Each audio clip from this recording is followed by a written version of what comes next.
When a billionaire stopped to help a stranded mother on a stormy highway, he never expected to recognize the woman he'd loved and lost 12 years ago. What started as a simple act of kindness became the second chance neither of them thought they deserved. But can two broken single parents overcome the ghosts of their past and build the family they were always meant to be? Stay until the end to see how their story unfolds, and don't forget to hit that like button and comment with your city so I can see how far this story travels. The windshield wipers were losing their battle against the rain. Ava Bennett gripped the steering wheel harder, her knuckles white in the dim glow of the dashboard lights. The engine made that sound again, a grinding, metallic whine that seemed to come from somewhere deep in the car's dying guts. She'd been ignoring it for 3 days now, pretending it would just go away if she didn't acknowledge it. That's how she dealt with most problems in her life lately. "Mom?" The small voice from the back seat cut through the drumming of rain on the roof. "Are we almost home?" Ava glanced in the rearview mirror at her 6-year-old son, Noah. His face was pressed against the window, breath fogging the glass as he watched the storm. Even in the darkness, she could see the exhaustion in his eyes. It was past 9 on a Thursday night, and they were still 20 minutes from their apartment, if the car made it that far. "Almost, baby. Try to sleep." The lie tasted bitter on her tongue, but what else could she say? That she had no idea if they'd make it home? That the check engine light had been glowing like an angry eye for the past week, and she'd been too broke to do anything about it? That she'd worked a double shift at the diner today, and her feet hurt so bad she wanted to cry. But she couldn't afford to cry because crying solved exactly nothing? No. You didn't tell your 6-year-old those things. The Pacific Coast Highway stretched ahead of them, a dark ribbon of asphalt hugging the cliffs above the ocean. On a clear day, this drive was beautiful, all dramatic coastline and endless blue water. But tonight, with the storm hammering down and the wind howling off the Pacific, it felt like driving through the end of the world. The engine coughed. "Come on," Ava whispered. "Please, just get us home." The car had other plans. With one final, pathetic sputter, the engine died completely. The dashboard lights flickered and went dark. Even the headlights dimmed to a weak yellow glow before giving up entirely. "Mom?" "It's okay, honey. Everything's fine." Another lie. She was getting good at those. Ava managed to coast the car onto the narrow shoulder, her heart hammering in her chest. The rain was coming down in sheets now, turning the world outside into a blur of dark water and darker sky. She pulled out her phone. No signal. Of course there wasn't. She let her head fall back against the headrest and closed her eyes. This was fine. This was totally fine. They'd just sit here in the car until the storm passed, and then she'd... What? Walk home? It was 10 miles. Carry Noah the whole way? I'm scared. Noah's voice was smaller now. Ava twisted in her seat to look at him. His dinosaur backpack was clutched to his chest, his dark hair falling into eyes that were trying so hard to be brave. He looked like his father, a thought that sent the usual spike of complicated emotions through her chest. Anger, regret, relief that the man was gone. "Don't be scared. We're safe in here." "But what if... No what ifs. We're going to be just fine." She turned back around and stared out at the rain. Through the rear window, she could see nothing but darkness and water. No cars had passed in the last 15 minutes. The nearest house was probably miles away. Her phone was useless. The car was dead. They were stuck. Ava had been stuck before. Stuck in a bad relationship that had taken her 3 years to escape. Stuck in a crappy apartment with water damage and a landlord who didn't care. Stuck in a minimum wage job that barely covered rent and groceries. But this felt different. This felt dangerous in a way that made her stomach clench with real fear. "Mom, there's a car." She jerked around. Through the rain-streaked back window, she could see headlights approaching. Her first instinct was relief, quickly followed by suspicion. It was after 9 o'clock on a Thursday night in the middle of a storm. Who else would be out here? The vehicle slowed as it approached. Not a car, but an SUV. Expensive looking, even in the dark. Black and sleek and completely out of place on this stretch of highway. It pulled to a stop behind them. "Stay in the car," Ava told Noah. She reached under the seat, fingers closing around the tire iron she kept there, just in case. Through the rear window, she watched a man get out of the SUV, tall, dark coat. He was just a silhouette in his own headlights, backlit and impossible to read. He walked toward her car with his hands visible, moving slowly through the rain. Ava cracked her window an inch. You okay? The voice was deep, concerned. Not threatening, but then again, threatening people rarely sounded threatening at first. We're fine, she called back. Just waiting out the storm. Your car died. It wasn't a question. She wondered how he knew, then realized her headlights were off. Pretty obvious. It'll start again in a minute. Another lie, but this one was for a stranger, and strangers didn't need the truth. The man moved closer, and the angle of his headlights finally illuminated his face. Ava's heart stopped. No, it wasn't possible. Ava? The tire iron slipped from her fingers and clattered to the floor. She sat frozen, staring at a face she hadn't seen in 12 years, a face she'd spent 12 years trying to forget.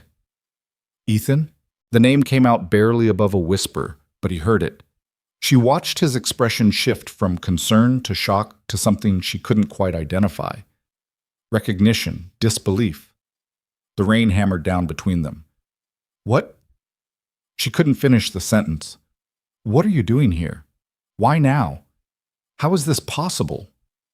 Ethan Calloway stood in the downpour, his expensive coat already soaked through, staring at her like she was a ghost, which was fair because she felt like one. I can't believe it's you, he said. 12 years since she'd last seen him, since she'd walked away from him at that pier with her heart breaking into pieces small enough to lose, since she'd convinced herself she was doing the right thing, even though it felt like dying. Mom? Noah's voice pulled her back. Who's that? Ava looked at her son, then back at Ethan. This couldn't be happening. Not now. Not like this. Someone I used to know, she said quietly. Ethan's eyes moved to the back seat, to Noah, and something flickered across his face. Surprise? Calculation? She couldn't tell. Your car's not going to start again, Ethan said, his voice shifting into something more practical. Not in this weather. Let me give you a ride. No. The word came out harder than she intended. Ethan flinched slightly, and she hated herself for it.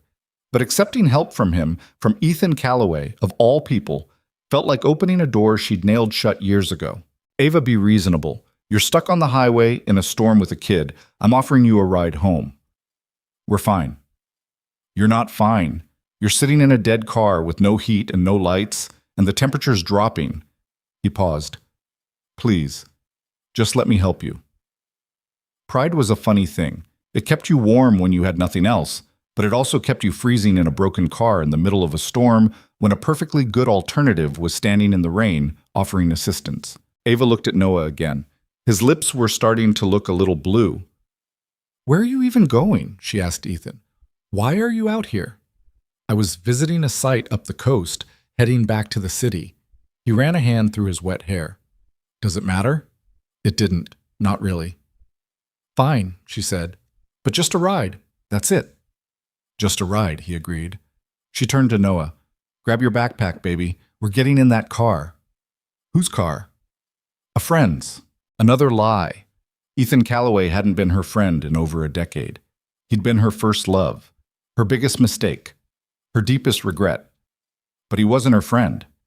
Ava grabbed her purse and Noah's overnight bag, then stepped out into the rain. It was worse than she'd thought, cold and heavy and relentless. Within seconds, she was soaked. Ethan had already moved to open the back door of his SUV. The interior light spilled out, warm and dry and expensive looking. Leather seats, dark wood trim. It smelled like money. Come on, buddy, Ethan said to Noah, his voice gentle. Let's get you out of the rain. Noah looked at his mother. She nodded. He scrambled out of their car and into Ethan's, clutching his dinosaur backpack like a life preserver. Ava followed, sliding into the passenger seat. The warmth hit her immediately, heat pouring from the vents, the soft classical music playing low on the stereo. It was almost obscene how comfortable it was compared to the dying cold of her own car. Ethan got in and pulled the door shut. The rain became muffled, distant, just the three of them in this warm, dry bubble. Where am I taking you? He asked. Ava gave him her address. She watched his eyebrows raise slightly. That's the cheap part of town. I know. He didn't argue, just put the SUV in drive and pulled back onto the highway. For a few minutes, no one spoke. Noah was busy exploring the back seat, pressing buttons to see what they did. Ava stared straight ahead, hyper-aware of Ethan beside her. He drove the way she remembered, confident, careful. His hands were steady on the wheel. "How long has it been?" he asked quietly. 12 years? 3 months. She didn't add in 17 days, even though she knew the exact number. Some things you didn't forget, no matter how hard you tried. "You have a son." "I do." "He looks like his father." "I know." Ethan's jaw tightened. "I wasn't going to say that." "But you were thinking it." He didn't deny it. They drove in silence for another mile. The rain was starting to ease up slightly, though the wind still howled around them. Ava could feel the weight of 12 years pressing down on her chest. All the things left unsaid. All the doors she'd closed. "What happened to you?" Ethan asked finally. "Life happened." "That's not an answer." "It's the only one you're getting." He glanced at her, and for just a second, she saw hurt flash across his face. "Good. Let him hurt. She'd hurt for years." "Mom?" Noah piped up from the back seat. "I'm hungry." Of course he was. She'd meant to pick up dinner after her shift, but then the car had started making that noise and she'd just wanted to get home. And now here they were. "We'll eat when we get home, baby." "There's a drive-thru up ahead," Ethan said. "We could stop." "No, we're fine." "Ava, I said no." The words came out sharper than she intended. Noah went quiet in the back seat. Ethan's hands tightened on the wheel. "Sorry," she muttered. "It's been a long day." "I get it." But he didn't get it. How could he? Ethan Calloway, who probably had a chef and a personal assistant and more money than he could spend in 3 lifetimes. What did he know about working double shifts and skipping meals so your kid could eat and praying your car would last just 1 more month? They reached the turnoff for her neighborhood. The houses got smaller, closer together. The streetlights flickered. Ethan navigated through the streets without comment, following her directions until they pulled up in front of her apartment building. It looked worse in his headlights. Peeling paint, cracked concrete, a broken window on the 2nd floor that the landlord still hadn't fixed. "This is it," Ava said, already reaching for the door handle. "Wait." Ethan's hand shot out, catching her wrist. The touch sent electricity up her arm. "Your car. What are you going to do about it?" "I'll figure it out." "Ava, thank you for the ride, really, but I need to get Noah inside and fed and ready for bed." She pulled her wrist free. "Take care of yourself, Ethan." She opened the door and stepped out into the drizzle. Noah scrambled out after her, and together they ran for the building entrance. Ava didn't look back. She couldn't, but she could feel Ethan watching them all the way to the door. Took. The apartment was cold. The heater had been acting up for weeks, and Ava had been putting off calling the landlord because she knew he'd just tell her the same thing he always did. "It's an old building. What do you expect?" She got Noah out of his wet clothes and into his pajamas, then made him a quick dinner of leftover spaghetti and the last apple in the fridge. While he ate, she stood in the tiny kitchen and tried not to think about what had just happened. Ethan Calloway. After 12 years of radio silence, she'd run into him on the side of the highway in the middle of a storm. What were the odds? She pressed her forehead against the cabinet and closed her eyes. This was a bad dream. It had to be. She'd wake up tomorrow and it would all have been some stress-induced hallucination. "Mom, I'm done." Ava looked up to find Noah standing in the doorway, his dinosaur pajamas rumpled and his hair sticking up in every direction. He looked so small, so tired. "Teeth brushed?" He nodded. "Then bed, kiddo." She tucked him in, pulling the thin blanket up to his chin and pressing a kiss to his forehead. He smelled like kid shampoo and spaghetti sauce. "Mom?" he mumbled, already half asleep. "That man in the car, did you really know him?" "A long time ago, yeah." "He seemed nice." Ava didn't answer. Noah's breathing evened out, and within a minute he was asleep. She stood in the doorway of his room, watching him. This was her life now. This apartment with its broken heater and peeling wallpaper. This exhaustion that lived in her bones. This constant low-level fear that she wasn't doing enough, wasn't good enough, was failing him in ways she couldn't even see. But it was hers. She'd built it. And she didn't need Ethan Calloway or anyone else coming in and making her question whether it was enough. Her phone buzzed. A text from the diner. "Can you cover a shift tomorrow? Sarah called in sick." Ava stared at the message. Tomorrow was supposed to be her day off. The only day this week she'd planned to sleep past 6 a.m. But they needed the money. They always needed the money. She texted back, yes. Then she turned off her phone, grabbed the bottle of cheap wine from the fridge, and poured herself a glass. She didn't usually drink. Alcohol cost money, but tonight felt like it required an exception. She sat on the couch in the dark and tried not to remember the way Ethan had looked at her in the rain, like seeing her had broken something open inside him, the same way it had broken something open inside her. Ava woke up on the couch at 5:47 a.m. to someone pounding on the front door. She sat up, disoriented and stiff from sleeping in a weird position. The wine glass had tipped over at some point, leaving a red stain on the carpet that she'd have to deal with later. The pounding continued. "I'm coming," she called, her voice rough with sleep. She stumbled to the door and peered through the peephole. A man in coveralls stood in the hallway, holding a clipboard. Ava opened the door a crack. "Can I help you?" "Are you Ava Bennett?" "Yeah." "I'm here about your car. The 2008 Honda Civic registered to this address?" Her brain wasn't working fast enough. "My car's on the highway. It broke down last night." "I know. Already towed it to the shop.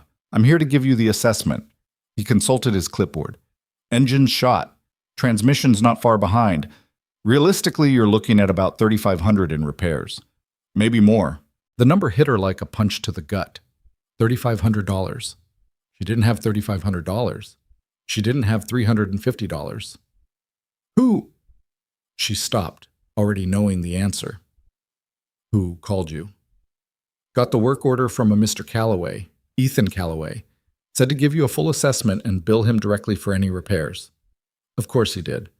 Tell Mr. Calloway thanks, but no thanks. I'll handle it myself." The mechanic looked uncomfortable. "Ma'am, with all due respect, that car shouldn't be on the road. It's not safe. And Mr. Calloway already authorized—" "I don't care what he authorized. It's my car." "Look, I'm just doing my job, but he also said to give you this." The mechanic held out an envelope. Ava took it, suspicious. Inside was a handwritten note on expensive stationery. "Ava, I know you won't accept help, but your car is dangerous and you have a child. Please let me do this. No strings. Just help. E." Beneath the note were 5 $100 bills. Ava's hands started shaking. Anger and humiliation and something else she couldn't name all crashed together in her chest. "Tell him no," she said, shoving the envelope back at the mechanic. "Tell him I don't need his charity." The mechanic didn't take it. "I can't do that, ma'am. I've got my orders. The car gets fixed, it gets billed to Mr. Calloway, and that's all I know." He tipped his cap. "Should have it ready in 3 days. We'll deliver it here when it's done." He walked away before she could argue further. Ava stood in the doorway, holding the envelope with its $500 and its note written in handwriting she'd recognize anywhere. 12 years. And Ethan still dotted his I's the same way. She wanted to scream. She wanted to throw the money in the trash. She wanted to call him and tell him to stay out of her life. But more than any of that, she wanted to cry, because accepting his help meant admitting she couldn't do this alone. And she'd spent 6 years building her life on the foundation of not needing anyone. "Mom?" Noah appeared in the hallway, rubbing his eyes. "Who was at the door?" Ava crumpled the note in her fist. "Nobody important, baby. Go get ready for school." Ashpasolum. She didn't call Ethan. For 3 days, she went to work, came home, took care of Noah, and ignored the envelope of money sitting on her kitchen counter like an accusation. On the 4th day, her car showed up in the parking lot with a note on the windshield. All fixed, no charge, E. She sat in the driver's seat and cried for the first time in months. That night, after Noah was asleep, she pulled out her old sketchbook from the back of the closet. She hadn't drawn anything in years, not since she'd given up on art school to take care of her sick mother, not since everything had fallen apart. But suddenly she needed to create something, needed to do something with the tangle of emotions that had been building in her chest since that night on the highway. She stayed up until 3 in the morning, sketching and resketching the same image. The old pier where she and Ethan used to meet when they were young and stupid and in love. The way the sunset hit the water, the feeling of standing at the edge of something vast and terrifying and beautiful. By the time she finally stopped, her hand was cramping and there were tear stains on the paper. But it was good. It was really good. And for the first time in 6 years, Ava Bennett felt like maybe there was still something inside her worth saving. Ikets. The problem with running into your ex-boyfriend after 12 years was that you couldn't stop thinking about all the ways your life might have been different if you'd made different choices. Ava tried. She went to work, she took care of Noah, she pretended everything was normal. But at night, alone in her apartment, the memories came flooding back. Meeting Ethan at 18, both of them working summer jobs at the beach. The way he'd looked at her like she was the most interesting person he'd ever met. Long conversations that lasted until sunrise. Kisses that tasted like salt water and possibility. His family hating her because she wasn't from the right background. Her mother getting sick and needing constant care. The slow realization that their worlds were too different, that it would never work. The night at the pier when she'd told him it was over. The way his face had crumpled. The way she'd walked away even though every cell in her body was screaming at her to turn around. She thought she was doing the right thing, letting him go so he could have the life he was supposed to have. Marry someone appropriate. Build his empire. Not be dragged down by a girl with a sick mother and no money and no future. And he had built his empire, apparently. She'd looked him up online after the car incident.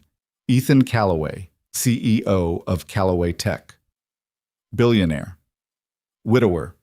Single father. That last part had surprised her.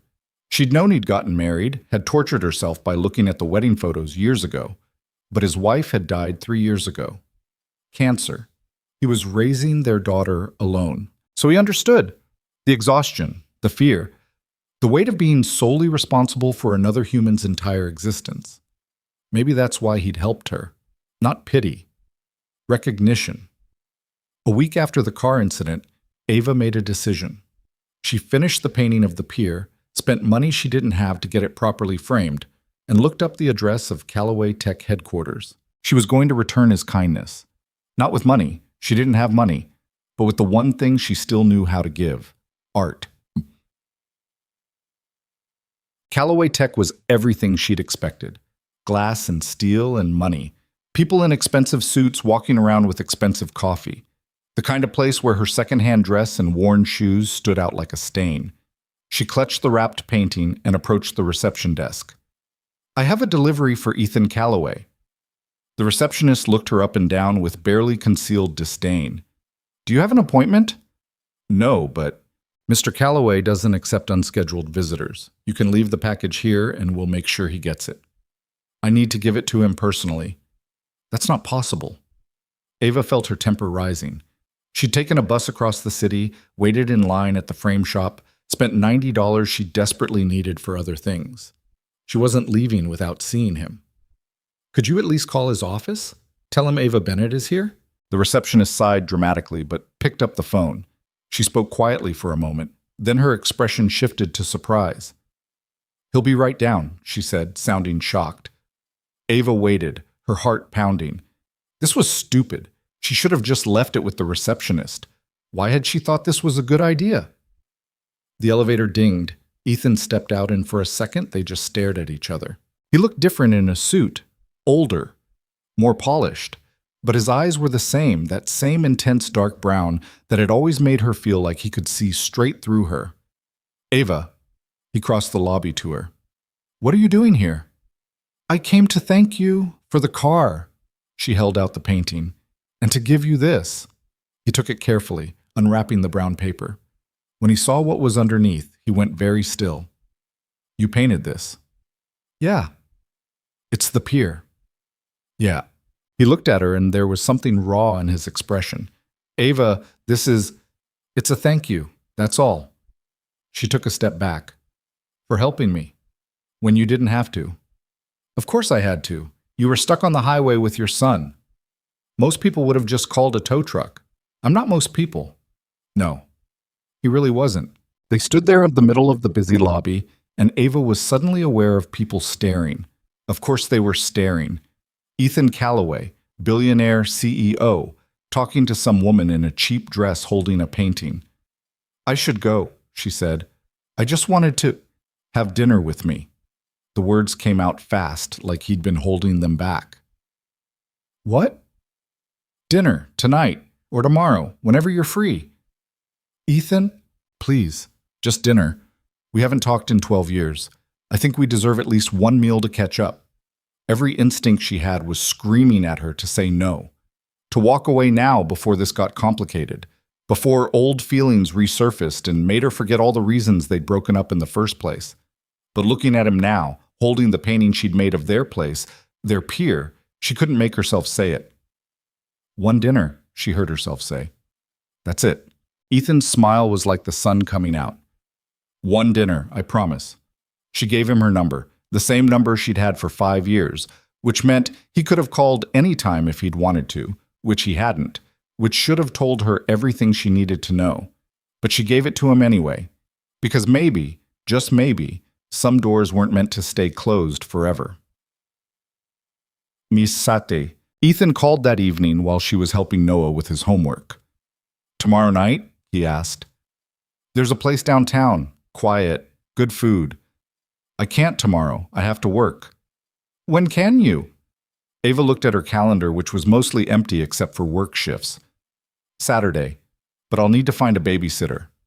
Bring Noah. She paused. You want to have dinner with me and my 6-year-old? Why not? I have a 6-year-old too. They can entertain each other while we talk. It was such a bizarre suggestion that she almost laughed. A reunion dinner with 2 6-year-olds in tow. Very romantic. Okay, she said. Saturday, but somewhere kid-friendly. I know a place. I'll pick you up at 6. After she hung up, Noah looked at her with curious eyes. Who was that? The man who helped us when the car broke down. We're having dinner with him on Saturday. Why? Good question. Why was she doing this? Because sometimes it's nice to have dinner with old friends, she said, even though friend wasn't the right word and hadn't been the right word in over a decade. Saturday came faster than she expected. Ava found herself standing in front of her closet, staring at clothes that were either too worn for a dinner out or too nice for where her life was now. She settled on a simple black dress and the one pair of heels she owned that didn't hurt her feet. When Ethan knocked at exactly 6, Noah answered the door before she could stop him. Hi, Noah said, peering up at the tall man in the expensive coat. You're the car man. Ethan smiled. I am. And you're Noah, right? How'd you know? Your mom told me. Ava appeared behind Noah, feeling absurdly nervous. Sorry, he's going through a phase where he thinks he's the doorman. It's fine. Ethan looked at her, and something flickered in his eyes. You look beautiful. The compliment caught her off guard. Thanks. You look successful. He laughed, and the sound eased some of the tension in her chest. Come on, let's go before we both get too awkward to function. The restaurant was nice, but not pretentious. The kind of place with good food and reasonable noise levels where a kid wouldn't feel out of place. Ethan's daughter was already there, waiting with a woman Ethan introduced as Mrs. Chen, our housekeeper. The little girl, Sophia, had dark curly hair and her father's eyes. She and Noah sized each other up for about 3 seconds before deciding they were friends, and immediately launching into a conversation about dinosaurs. Well, Ethan said, sitting down across from Ava, that was easier than I thought. Noah's friendly, sometimes too friendly. Sophia, too. She talks to everyone. They ordered food, burgers for the kids, something fancier for the adults that Ava couldn't quite pronounce. While they waited, an uncomfortable silence settled between them. Finally, Ethan spoke. I looked you up after the highway. I hope that's not creepy. I looked you up too. So you know about your wife? Yeah, I'm sorry. He nodded slowly. It was 3 years ago. Sometimes it feels like yesterday. Sometimes it feels like forever. I get that. Do you? He wasn't being confrontational, just curious. Noah's father, are you still together? Ava laughed bitterly. No, God no. We were together for about 2 years total. He left when I was 4 months pregnant. Haven't seen him since. I'm sorry. Don't be. He would have been a terrible father. She took a sip of water. Sometimes the trash takes itself out. Ethan smiled at that, but it was sad around the edges. You always had a way with words. Yeah, well, life's not a fairy tale. Might as well be honest about it. The food arrived, and for a while they focused on eating and making sure the kids didn't make too much of a mess. But eventually, the conversation found its way back to them. Can I ask you something? Ethan said quietly. Why'd you really break up with me? Back then? Ava set down her fork. She'd known this question was coming, had been dreading it. You know why. Your family hated me. My mom was sick. We were from different worlds. That's the excuse you gave me. I'm asking for the real reason. She met his eyes. That was the real reason, Ethan. You were going to business school. Your father had your whole life mapped out.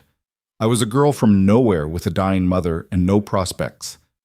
I wasn't going to be the thing that derailed your future. So you decided for both of us. Yes. Without asking what I wanted. I knew what you wanted. You wanted me. But I also knew what you needed, and they weren't the same thing. Ethan leaned back in his chair, and she could see him processing this. 12 years too late, but processing it nonetheless. For the record, he said finally, I think you were wrong. I think we could have figured it out. Maybe. Or maybe we would have crashed and burned and hated each other by now. She shrugged. We'll never know. No, he agreed quietly. We won't. Across the table, Noah and Sophia were building something out of sugar packets and straw wrappers. They were laughing, completely oblivious to the weight of the conversation happening 3 feet away. I never stopped thinking about you, Ethan said suddenly. Even after I got married. Even during the good years. There was always this part of me that wondered, what if? Ava's throat tightened. Don't. Don't what? Don't say things like that. It doesn't help anything. Maybe I don't want to help. Maybe I just want to be honest. She looked at him, really looked at him, at the lines around his eyes that hadn't been there 12 years ago, at the way he held himself like someone who'd learned to carry weight, at the wedding ring he wasn't wearing anymore but probably still felt. I thought about you too, she admitted, more than I should have, more than was healthy. And nothing. We're different people now. We have kids. We have lives that don't intersect. They intersected last week on a highway in a storm. That was an accident. Was it? He leaned forward. I drive that highway once a month for work. I've never seen you before. What are the odds that I'd be there the exact night your car broke down? Random chance. The universe doesn't care about our love story, Ethan. It's not that poetic. Maybe it is. Maybe we're getting a second chance. The hope in his voice broke something in her chest. I can't do this. I can't let myself believe in second chances and fairy tale endings. I have to focus on Noah and work and keeping my life together. I don't have room for anything else. What if I want to make room? Then you're going to be disappointed. She stood up, suddenly desperate to leave. This had been a mistake. She'd known it would be a mistake, but she'd come anyway, and now here they were, picking at old wounds that had never really healed. Ava, wait. Noah, we're leaving. But Mom, now. The sharpness in her voice made Noah scramble out of his chair. Sophia looked confused. Ethan looked hurt. Ava didn't care. She couldn't care. Caring was dangerous. She grabbed Noah's hand and headed for the door. Behind her, she heard Ethan call her name, but she didn't stop. She made it outside before the tears started falling. Noah didn't talk to her the whole bus ride home. He sat with his arms crossed, staring out the window with that particular brand of 6-year-old disappointment that somehow felt worse than outright anger. Ava wanted to explain, wanted to tell him why they'd left so abruptly, but how could she explain something she barely understood herself? By the time they got back to the apartment, her head was pounding and her feet hurt from walking 2 blocks in heels because the bus stop was never close enough. Go get ready for bed, she told Noah. It's only 7:30. Then read a book. I don't care. Just, please, Noah, give me a minute. He stomped off to his room without another word. The door didn't quite slam, but it closed hard enough to make the point. Ava kicked off her heels and collapsed on the couch. Her phone buzzed. She didn't need to look to know it was Ethan. She'd felt it vibrating in her purse 3 times during the bus ride. She should answer. Apologize for running out. Something. Instead, she turned the phone off and sat in the dark apartment, listening to Noah move around in his room and wondering when exactly her life had become such a complete disaster. The knock came 20 minutes later. Ava's first thought was that the landlord had finally decided to do something about the broken heater. Her second thought, when she looked through the peephole, was that she really needed to stop being surprised when Ethan Calloway showed up at her door. She opened it halfway. How did you... You gave me your address when the car got towed, remember? He had his hands in his pockets, looking uncomfortable and determined in equal measure. Can we talk? There's nothing to talk about. You ran out of a restaurant in the middle of dinner. I think there's plenty to talk about. Ethan, 5 minutes. That's all I'm asking. Ava glanced back toward Noah's room. The light was still on under the door. Fine, but not here. Outside. She grabbed her jacket and followed Ethan down to the parking lot.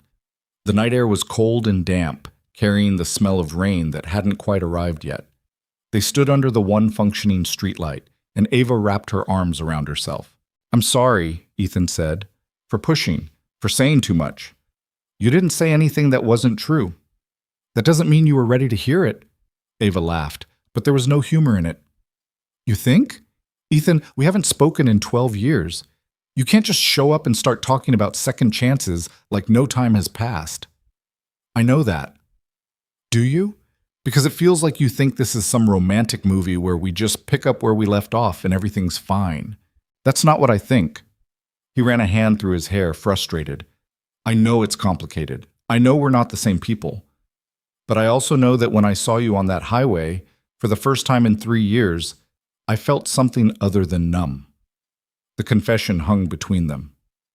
Your wife died, Ava said quietly. You're grieving. I'm familiar. That's all this is. Don't tell me what I'm feeling. Then don't tell me we're getting a second chance when you don't even know if that's what you want, or if you're just lonely. Ethan stepped closer. I've been lonely for 3 years. I didn't track down every woman I used to know. I didn't feel this way until I saw you. That's not fair. Nothing about this is fair, but it's real. Ava closed her eyes. She could feel herself cracking, all the defenses she'd carefully built starting to crumble. I can't do this, Ethan. I can't let myself care about you again just to watch it fall apart. What if it doesn't fall apart? It will. It always does. You don't know that. Yes, I do, because I'm not some success story. I'm a single mom working at a diner trying to keep my head above water. You're a billionaire CEO. We don't belong in the same universe. We're in the same universe right now. For how long? Until you realize I don't fit into your world? Until your family reminds you that I'm not good enough? I've done this dance before, Ethan. I know how it ends. My family doesn't run my life anymore. Maybe not. But that doesn't change the fact that we're from different places. She opened her eyes and looked at him. I can't be your project. Your charity case. The broken thing you fix to feel better about yourself. The words came out harsher than she meant them to, and she watched Ethan flinch. Is that really what you think this is? His voice was quiet, hurt. I don't know what to think. All I know is that every time I start to let my guard down, life reminds me why I put it up in the first place. They stood in silence for a long moment. Somewhere in the building, a baby was crying. A car alarm went off 3 blocks away. The normal sounds of her normal life. I should go back inside, Ava said finally. Noah's upset with me. Because of me. Because of me. I'm the one who ran out. Ethan nodded slowly. Can I ask you something before you go? Yeah. That painting, the pier, why that memory? Ava looked down at her feet. Because it was the last time I felt like anything was possible. Before everything got complicated and hard. Before I learned that wanting something doesn't mean you get to keep it. You could have painted anything, but you chose our place. I know. Doesn't that tell you something? It told her plenty, that she was a fool, that 12 years wasn't long enough to forget, that some doors, no matter how hard you tried to close them, never really latched. Good night, Ethan. She turned and walked back to the building before he could say anything else, before she could change her mind, before she could do something stupid like believe him. Inside the apartment, Noah's light was off. She cracked open his door and found him curled up under his blanket, pretending to be asleep. She knew he was pretending because his breathing wasn't quite right. I'm sorry, baby, she whispered.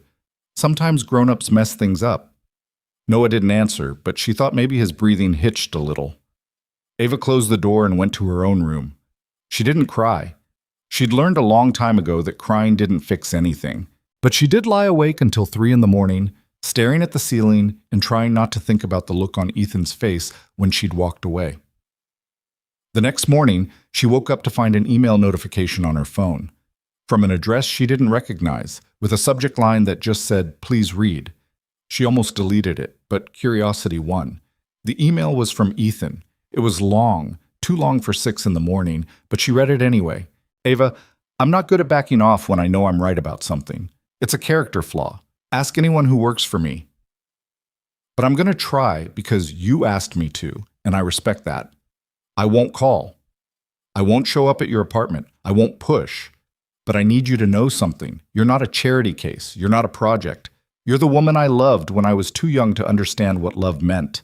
And the woman I see now is even more remarkable than the girl I remember. You've survived things that would have broken most people. You've raised a good kid on your own. You've built a life out of nothing. That's not weakness. That's strength.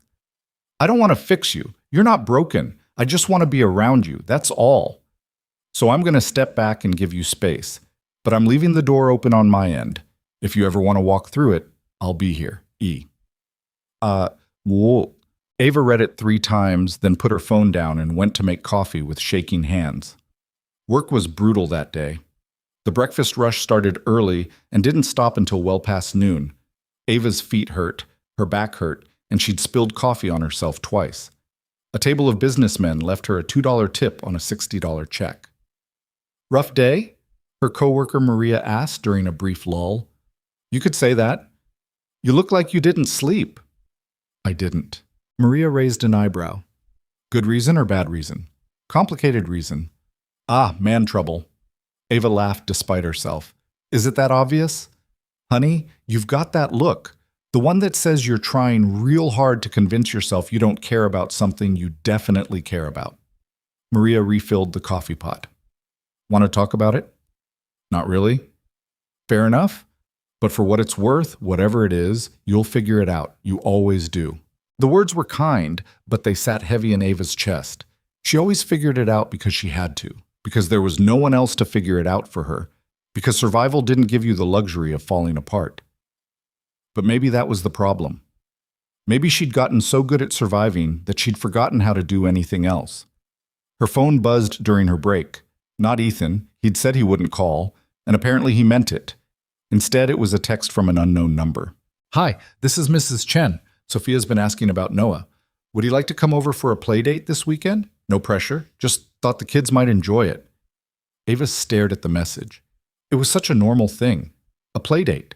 The kind of thing other parents probably arranged all the time without it being emotionally complicated. But this wasn't normal. This was Ethan's housekeeper, which meant Ethan had given her Ava's number, which meant this was Ethan's idea even if he was keeping his distance like he'd promised. She should say no. Keep the boundaries clear. Don't let the kids get attached when this whole thing was probably going to implode. But Noah had been so excited at dinner before she'd ruined everything. He'd actually made a friend, which didn't happen as often as she'd like. He spent most of his time with her, or alone, because she couldn't afford after-school activities or birthday parties. "Can I think about it?" Ava texted back. "Of course. No rush." When Ava picked Noah up from school that afternoon, he was still giving her the silent treatment. They walked to the bus stop in silence, rode home in silence, climbed the stairs to their apartment in silence. Finally, as she was pulling groceries out of the bag, she broke. "Someone invited you to a play date this weekend." Noah looked up from his homework, suspicious. "Who?" "Sophia, the girl from dinner." His whole face changed. "Really?" "Yeah, her nanny texted me. They have a big yard, apparently, and a treehouse." "Can I go?" Ava hesitated. This was the moment, the decision point. Say yes and open the door a crack. Say no and keep it closed. "Would you want to?" she asked instead. "Yeah, she was cool. She knows all the dinosaur names, even the hard ones." "Okay, I'll tell them yes." Noah actually smiled. It was the first real smile she'd seen from him in 2 days, and it made the decision feel worth it, even if it scared her. That night, after Noah went to bed, Ava stood in front of her easel for the first time in years. She'd bought it at a yard sale when Noah was a baby, telling herself she'd start painting again when she had time. She'd never had time. But now she pulled it out of the closet, set it up in the corner of the living room, and stared at the blank canvas. She didn't have a plan, didn't have a vision. But her hands knew what to do anyway. By 2 in the morning, she'd sketched out the basic composition. By 4, she'd started adding color. By the time the sun came up, she had something that looked almost like art. It was Ethan, standing on the pier looking out at the ocean. But it wasn't just him, it was the feeling of him. The weight of memory and possibility and all the things left unsaid. Ava stepped back and looked at what she'd created. It was good. Maybe too good. Too revealing.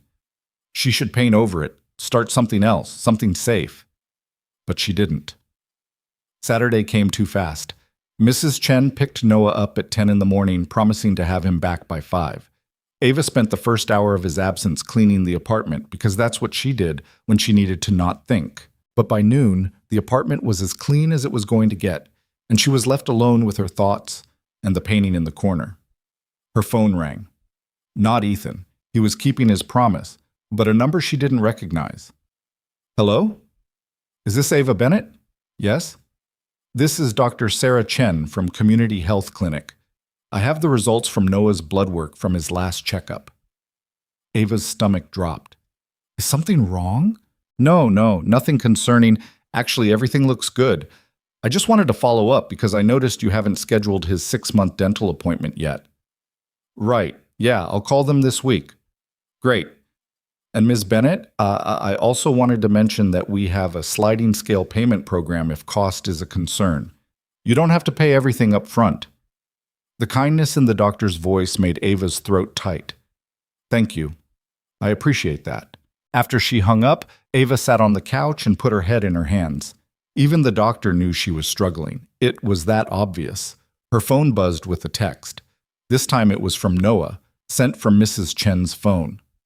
Mom, look at this treehouse. It's huge. The message came with a photo of Noah and Sophia grinning in what was indeed a massive treehouse. Ava smiled despite everything. At least one of them was having a good day. She was still looking at the photo when her doorbell rang. Not again. She wasn't ready for another Ethan ambush. But when she opened the door, it wasn't Ethan. It was a delivery guy holding a huge box. Ava Bennett? That's me. Sign here. She signed, confused. She hadn't ordered anything. The guy left the box on her doorstep and disappeared down the stairs. Ava dragged the box inside and opened it carefully. Inside was art supplies. Good art supplies. Professional-grade paints, brushes, canvases, charcoal, pastels, everything she'd given up buying years ago because she couldn't justify the expense. There was a note tucked in the top. I saw what you could do with one painting. Imagine what you could do with the right tools. This isn't charity, it's investment, E. Ava sat on the floor surrounded by art supplies and tried to decide if she was angry or grateful, or both. She settled on both. That evening, when Mrs. Chen brought Noah home, he was still buzzing with excitement. Mom, they have a pool and a movie room, and Sophia's dad said maybe next time I can stay for dinner, if that's okay with you, and we can watch a movie, and breathe, Noah. He took a breath, grinning. Can I go back next week? Mrs. Chen smiled apologetically. He had a good time. I can see that. Ava looked at the housekeeper. Thank you for watching him. It was no trouble. Sophia needed a friend. They're good for each other. After they left, Noah couldn't stop talking about the treehouse, the pool, the toys, the snacks. Ava listened and tried not to feel inadequate about her own apartment with its broken heater and single toy box. Mom? Noah said as she was tucking him in. Yeah, baby? Why don't we have a treehouse? Because we live in an apartment building. Oh, right. He was quiet for a moment. Sophia's dad seems nice. He is nice. Are you friends with him? It's complicated. That's what grown-ups always say when they don't want to explain things. He wasn't wrong. We used to be close, Ava said carefully. A long time ago, before you were born. Like boyfriend and girlfriend. Something like that. And now? Now I don't know what we are. Noah considered this. Sophia says her dad is sad a lot because her mom died. Ava's heart clenched. That's really hard. Yeah, but she said he smiled more today than he has in a long time because I was there playing with her. That's good, Noah. That's really good. Maybe we should have dinner with them again, since you didn't let us finish last time. The accusation was gentle but pointed. Ava sighed. Maybe we should. She texted Mrs. Chen after Noah fell asleep. Thank you again for today. He had a great time. The response came quickly. Anytime. And between you and me, Mr. Calloway kept checking his phone all day, hoping you might text. Just thought you should know. Ava stared at the message for a long time. Then she opened a new text thread. Ethan's number was still in her phone from when he'd called about dinner. She typed and deleted 3 different messages before settling on something simple. Thank you for the art supplies. You didn't have to do that. 3 dots appeared immediately, then disappeared, then appeared again. I wanted to. Did you like them? They're perfect, too perfect. No such thing as too perfect when it comes to helping someone rediscover their talent. You don't know if I have talent. You've seen one painting. One painting was enough. Ava found herself smiling at her phone like a teenager. This was dangerous territory. Noah had fun today. Sophia, too. She's already planning their next adventure. About that, Noah asked if we could have dinner again, all 4 of us, to make up for me running out last time. The 3 dots appeared and stayed. I'd like that. When? I work most nights this week. Saturday? Saturday's perfect. My place this time. Mrs. Chen makes incredible food. Ethan. Just dinner, Ava, I promise. No pressure. No big conversations. Just food and kids and maybe finding out if we can actually be in the same room for more than an hour without you fleeing. She should say no. This was a bad idea. But Noah wanted this, and maybe she wanted it too, even if admitting that scared her. Okay, Saturday, but I'm bringing dessert. Deal. Monday morning, Ava woke up to her phone ringing at 6 a.m. The diner.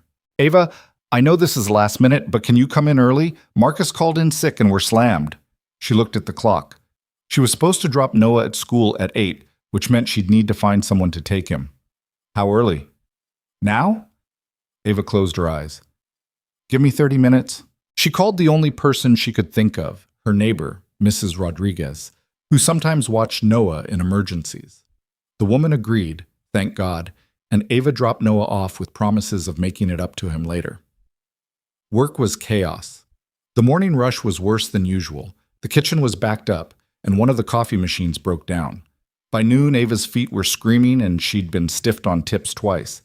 During her break, she checked her phone and found a text from an unknown number. Hi, Ava. This is Jennifer from Riverside Art Gallery. We received a submission of your work from a colleague and would love to schedule a meeting to discuss a possible exhibition. Please call at your earliest convenience. Ava read it 3 times, sure she was hallucinating from exhaustion. A gallery, wanting to exhibit her work. She only knew one person who would have submitted her work anywhere. She called Ethan immediately. He answered on the second ring. Did you send my painting to a gallery? Good morning to you too. Ethan. Yes, I sent them photos of the pier painting. Was that wrong? You can't just... I didn't... She stopped, frustrated. You should have asked me first. If I'd asked, you would have said no. Exactly. Ava, you have real talent. The kind of talent that deserves to be seen. I just opened a door. You don't have to walk through it. But you put me in a position where if I don't walk through it, I look like an idiot. No, you'll look like someone who made a choice. Either choice is fine. Ava leaned against the wall of the diner, watching cars pass on the street outside. A gallery exhibition. It was the kind of thing she dreamed about when she was 18 and still believed dreams came true. What did you tell them? She asked quietly. That you were a talented artist who'd been focusing on other priorities but was ready to share your work. That you had a unique perspective and a distinctive voice. You told them all that from one painting? I told them the truth. She should be angry. She wanted to be angry, but mostly she just felt terrified. I don't have enough work for an exhibition. Then make more. I don't have time to make more. Find time. Ethan, what are you so afraid of?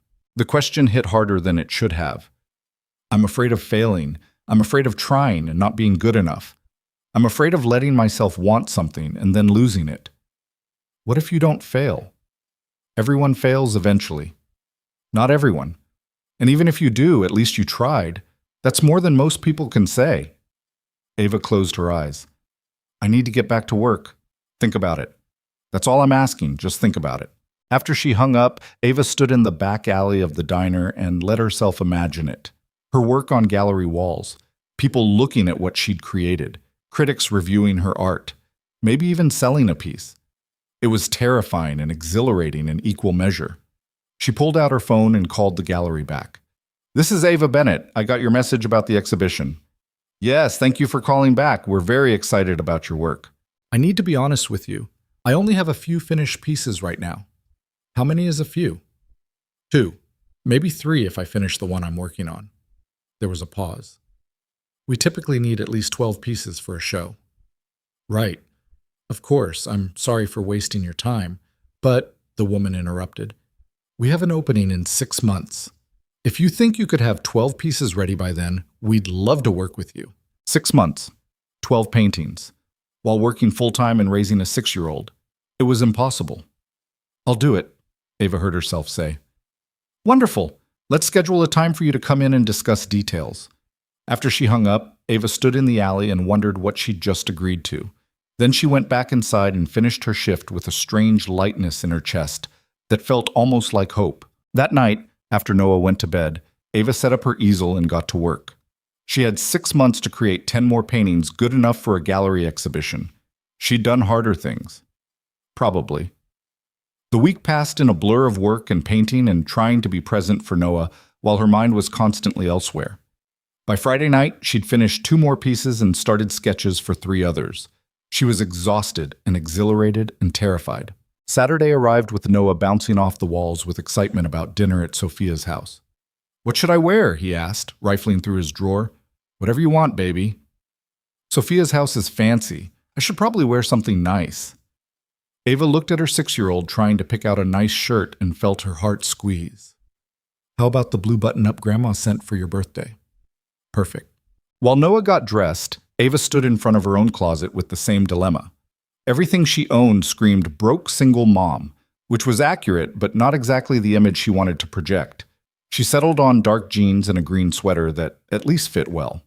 It would have to do. Mrs. Chen picked them up at 5:30. The drive to Ethan's house took them to a part of the city Ava had only seen from the highway. Big houses, perfect lawns, gates, and security. When they pulled up to Ethan's place, Noah's jaw dropped. This is where Sophia lives? Apparently. The house was massive but not ostentatious. Modern architecture, lots of glass and wood, perched on a hillside with what had to be an incredible view. The kind of place that probably cost more than Ava would make in 10 lifetimes. Ethan met them at the door with Sophia bouncing beside him. "You came!" Sophia grabbed Noah's hand and immediately started dragging him toward the mysterious treehouse. "Shoes off first," Ethan called after them. Both kids kicked off their shoes in a heap by the door and disappeared. Ava stood in the entryway holding a store-bought pie and feeling completely out of place. "Hi," Ethan said. "Hi. You brought dessert."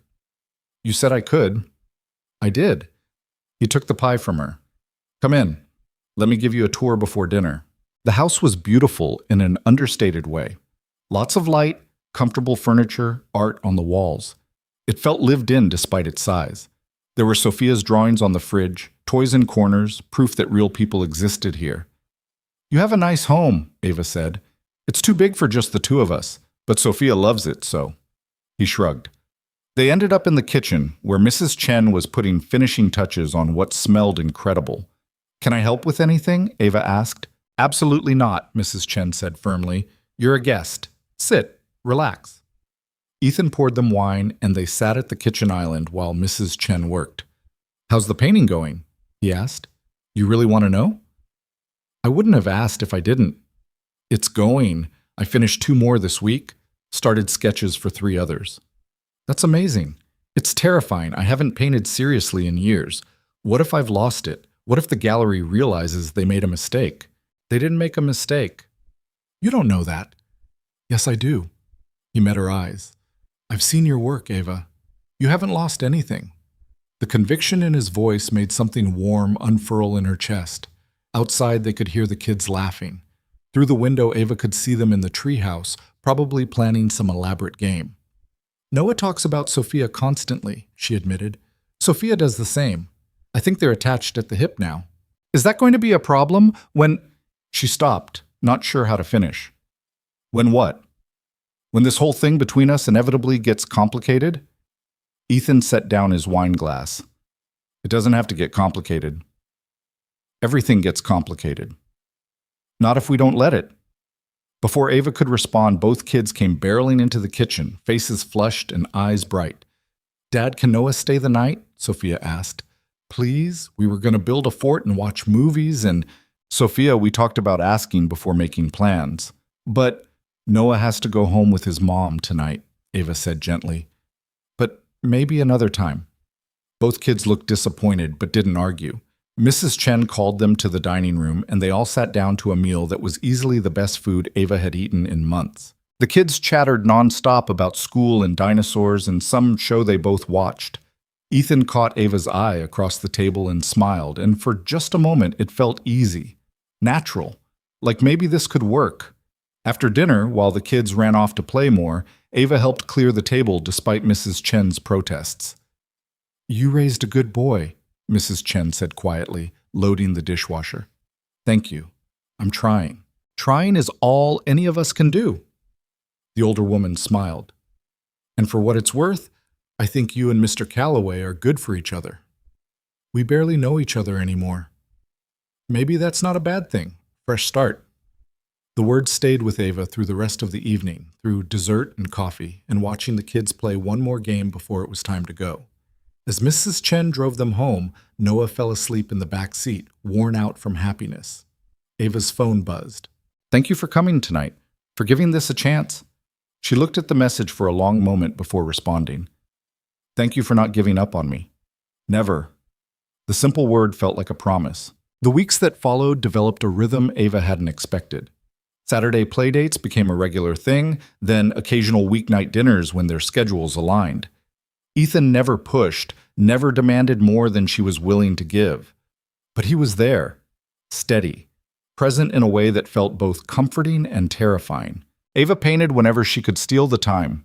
Late nights after Noah fell asleep, early mornings before her shift started. Her apartment became a maze of canvases in various states of completion, paint-stained rags and coffee cups she forgot to wash. "Mom, it smells weird in here," Noah complained one morning, wrinkling his nose at the turpentine. "That's the smell of art, baby. Art smells gross." "You're not wrong." She was up to 7 finished pieces now. 7 down, 5 to go. The gallery had sent over paperwork, made it official. She had an exhibition scheduled for March, which meant she had 4 months left to finish. 4 months to prove she wasn't the failure she'd spent 6 years convinced she was. The diner manager, Tom, noticed the paint under her fingernails during a shift. "You taking up a new hobby?" he asked, refilling the coffee station. "Something like that." "Well, don't let it interfere with work. We need you sharp." Sharp. Right. As if she had energy left for sharp after working 8-hour shifts and parenting and painting until her hands cramped. But she smiled and said, "Of course not, because that's what you did when you needed the paycheck." It was a Wednesday night, 3 weeks after that second dinner at Ethan's house, when everything changed. Ava had just picked Noah up from aftercare, and they were walking to the bus stop when he stumbled. Not unusual. 6-year-olds stumbled all the time. But then he grabbed her hand with fingers that felt like they were burning. "Mom, I don't feel good." She pressed her palm to his forehead. Hot, really hot. "Okay, baby, let's get you home." On the bus, Noah leaned against her, his small body radiating heat. By the time they reached their stop, he was barely walking on his own. Ava half carried him up the stairs to their apartment, her heart starting to hammer with real fear. She got him into bed and checked his temperature. 103.4. "Okay, that's high. That's too high." She gave him children's ibuprofen and a glass of water. "Drink this, Noah, all of it." "My throat hurts." "I know, baby. Just try." She called the pediatrician's after-hours line. The nurse asked a series of questions about symptoms, then said what Ava already knew. "If it goes above 104, take him to the ER. Otherwise, alternate ibuprofen and acetaminophen every 4 hours, push fluids, and call us in the morning if he's not improving."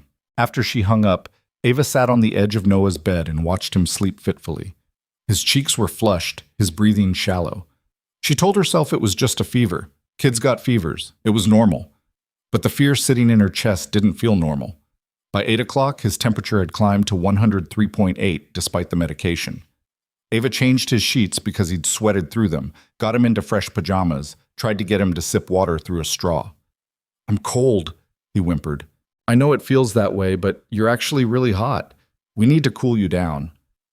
"I want to go to Sophia's house." "Not tonight, baby." "But we were supposed to build the fort. We planned it." Ava's throat tightened. She'd forgotten about the play date they'd scheduled for tomorrow.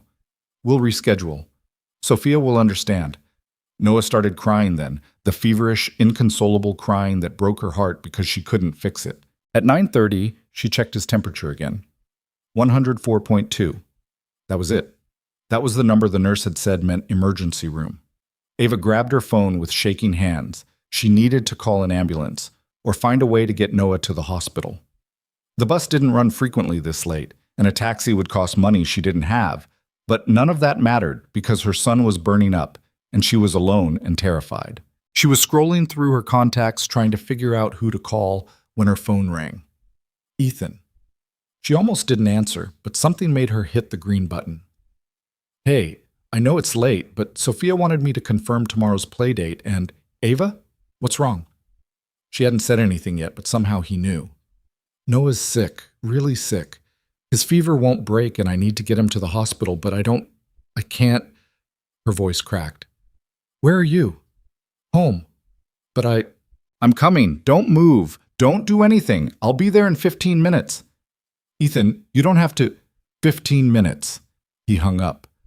Ava stood in the middle of her small apartment, phone still in her hand, and tried to breathe.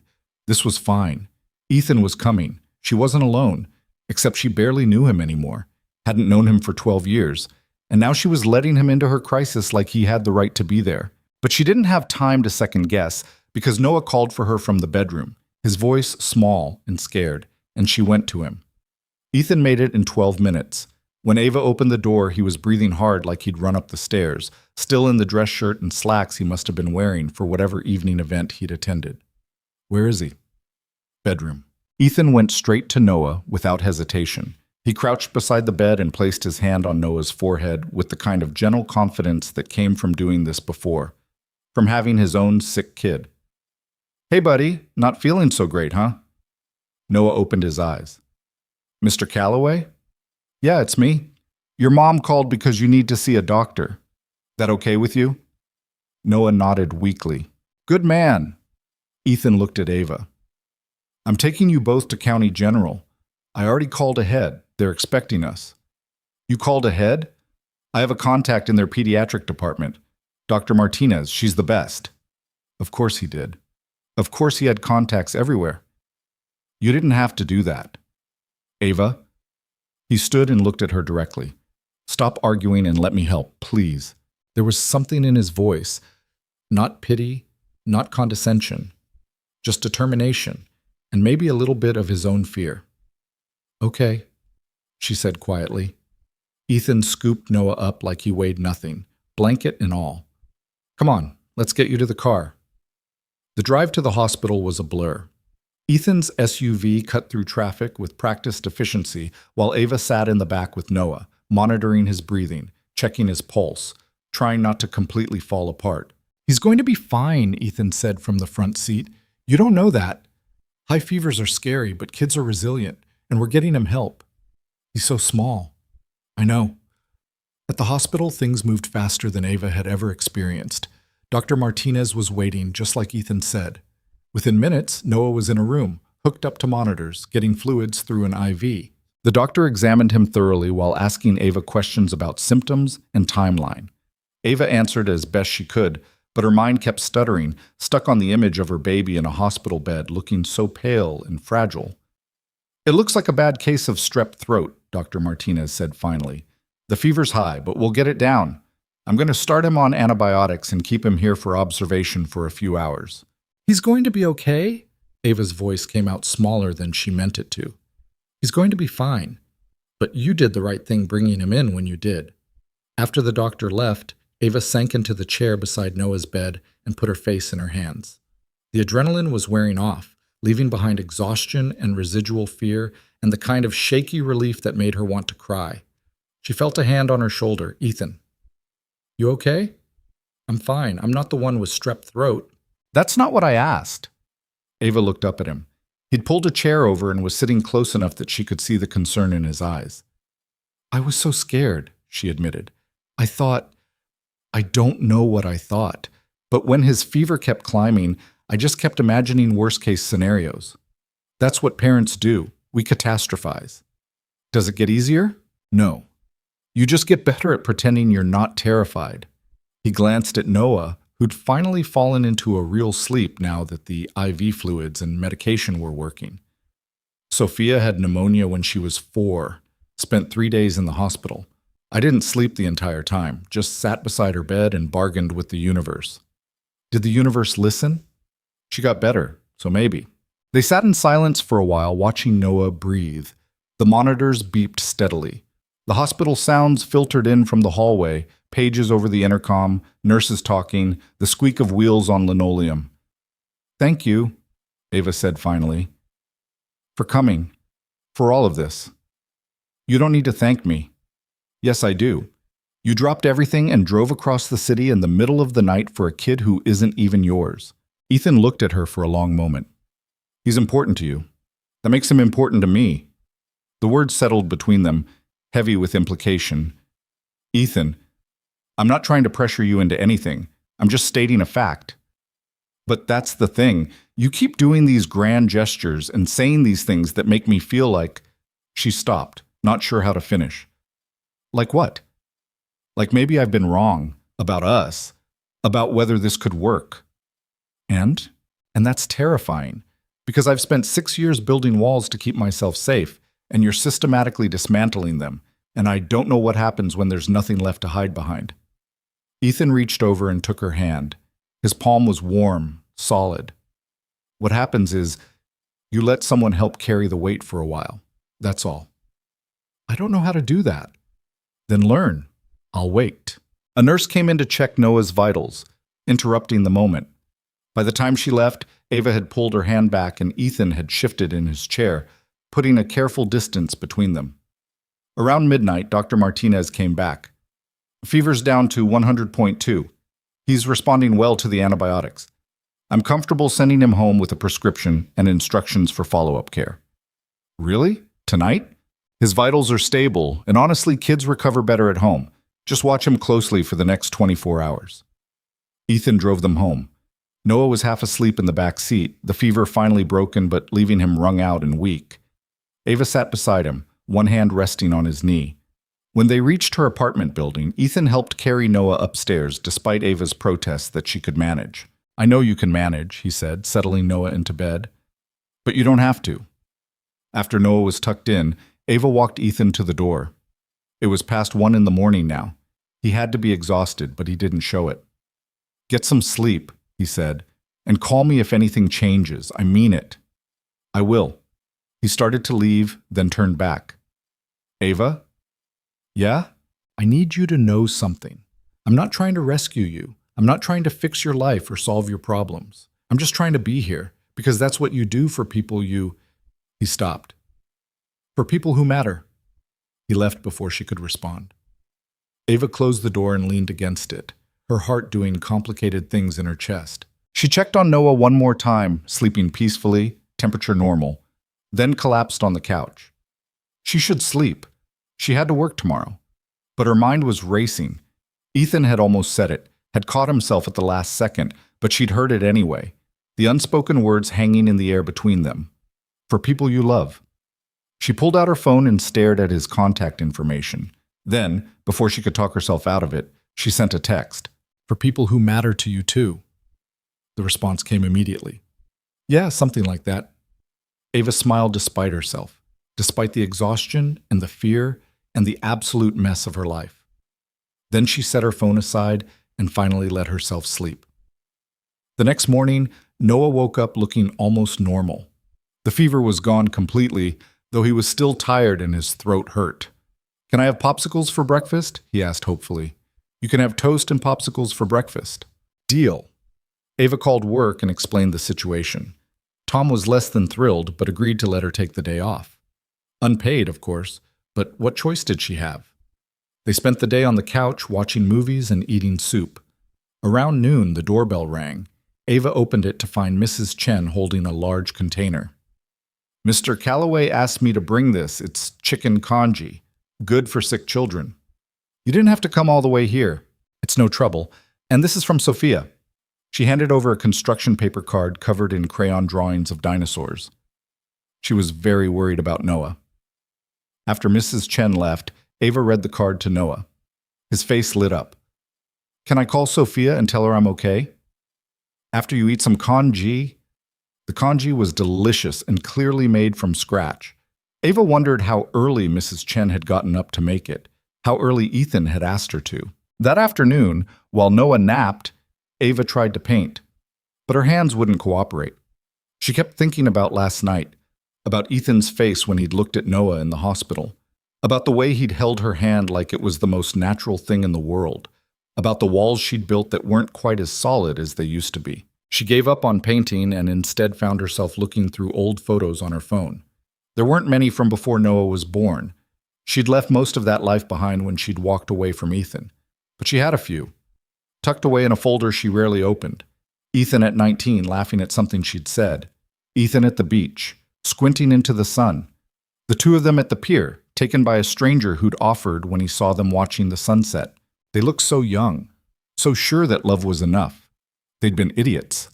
But looking at those photos now, Ava wondered if maybe they'd also been right. Not about love being enough on its own, but about the foundation being real. Something worth building on if they'd had the tools and time and maturity they'd both been lacking at 18. Her phone rang. "Ethan. How's he doing?" "Much better. The congee helped. Thank you for that." "Mrs. Chen's recipe. She insists it can cure anything." "She might be right." Ava paused. Sophia's card was sweet. Noah loved it. "She's been worried. Kept asking if he was going to die." "Oh no, poor thing. I told her fevers are scary, but usually not dangerous. Not sure she believed me. She wants to FaceTime him when he's feeling up to it." "He'd like that." They talked for a few more minutes about nothing important. Doctor's instructions, medication schedules, whether Noah should stay home from school tomorrow, normal parent things. It felt easy, comfortable. When they hung up, Ava realized she was smiling. That night, after Noah fell asleep at a normal hour for the first time in 2 days, Ava stood in front of her easel and finally felt ready to work. She painted Ethan and Noah in the hospital room. Not literally, she didn't do literal portraits, but the feeling of it. The contrast between sterile white walls and the warmth of someone showing up when you needed them. The way fear could transform into relief and maybe something more. By 2 in the morning, she had the rough composition down. By 4, she'd started adding color. By the time the sun came up, she had something that made her chest ache to look at. It was good. Maybe the best thing she'd done yet. She titled it Showing Up and added it to the gallery pile. 8 down, 4 to go. Noah went back to school on Friday. Ava went back to work. Life returned to its normal chaos of shifts and homework and trying to find hours in the day that didn't exist. But something had shifted. Saturday's playdate happened at Ava's apartment for the first time. It was Sophia's idea, relayed through Ethan with careful diplomatic phrasing. "She wants to see where Noah lives, if that's okay with you." Ava looked around her small, shabby apartment with its peeling paint and secondhand furniture and felt the old shame rising. "It's not much compared to Ava, stop. She's 6. She doesn't care about square footage." He was right. When Sophia arrived, she was delighted by everything. The fact that Noah's room had glow-in-the-dark stars on the ceiling, the way you could see the park from the living room window, the small collection of painted rocks Ava and Noah had made last summer. "This is so cool," Sophia declared. "It's like a cozy nest." "A nest?" Noah looked skeptical. "Yeah, small and safe and perfect." From the mouths of children. Ethan stayed for a while, helping Ava make sandwiches while the kids played.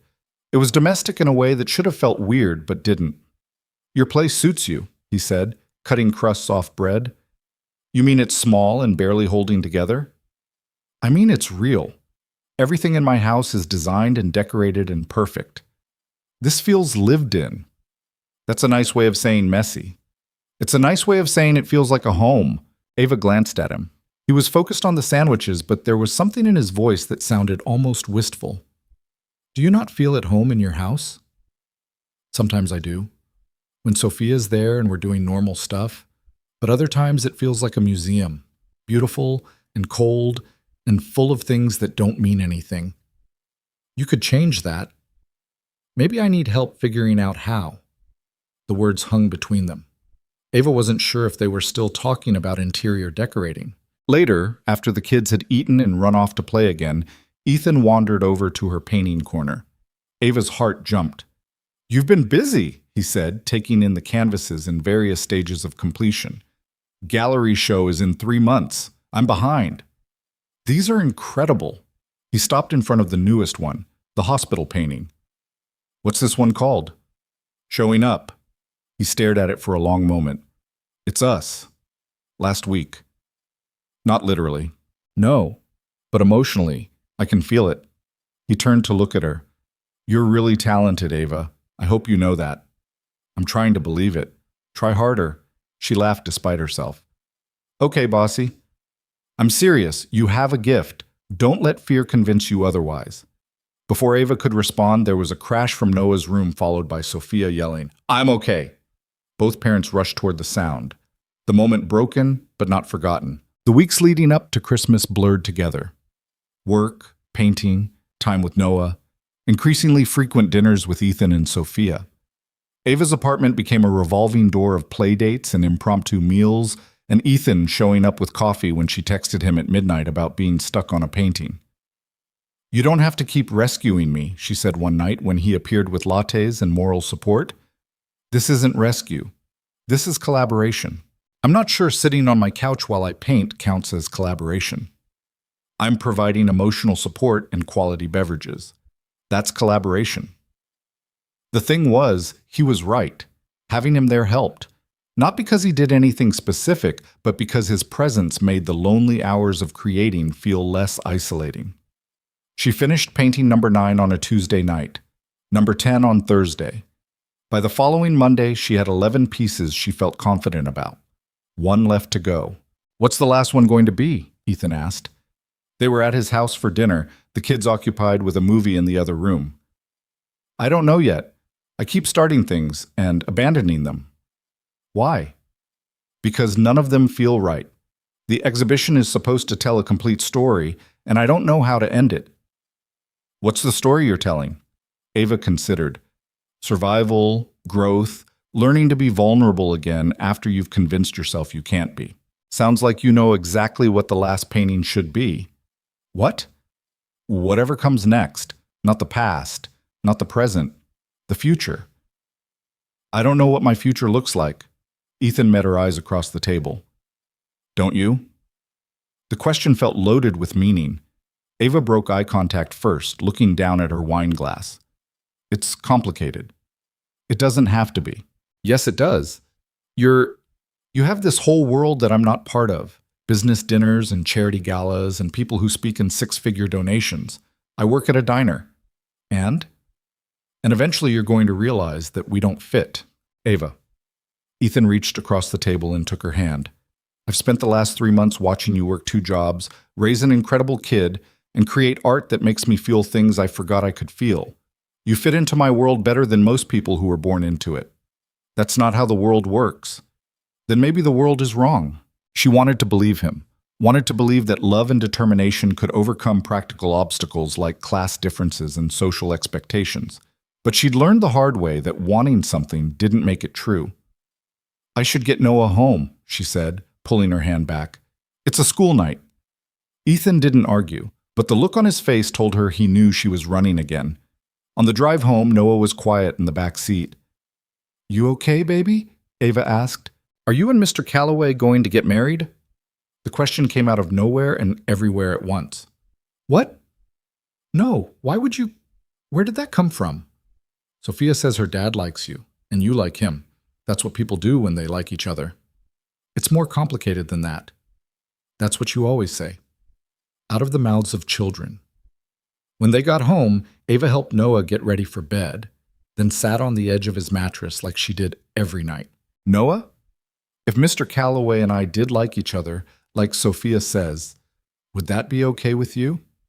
Noah thought about it with the seriousness only a 6-year-old could muster. "Would he be my dad?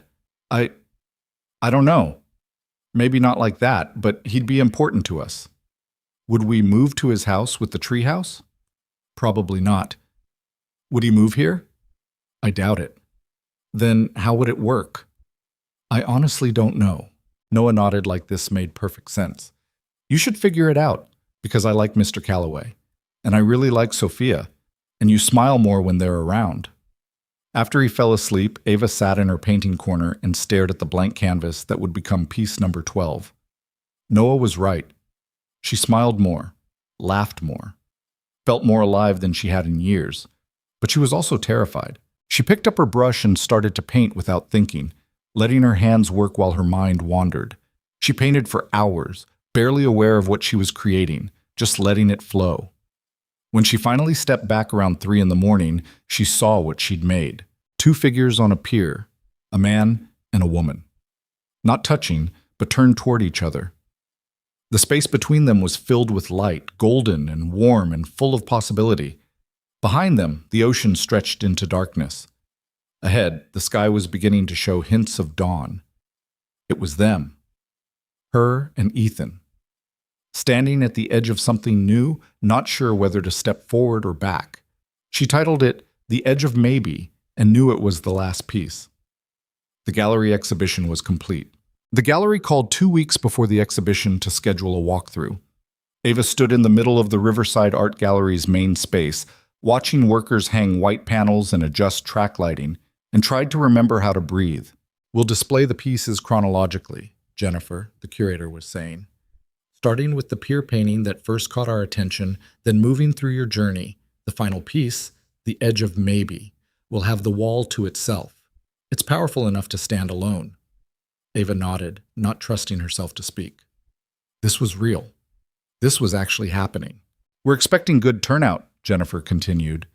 We've gotten interest from several collectors already, and the local press wants to do a feature.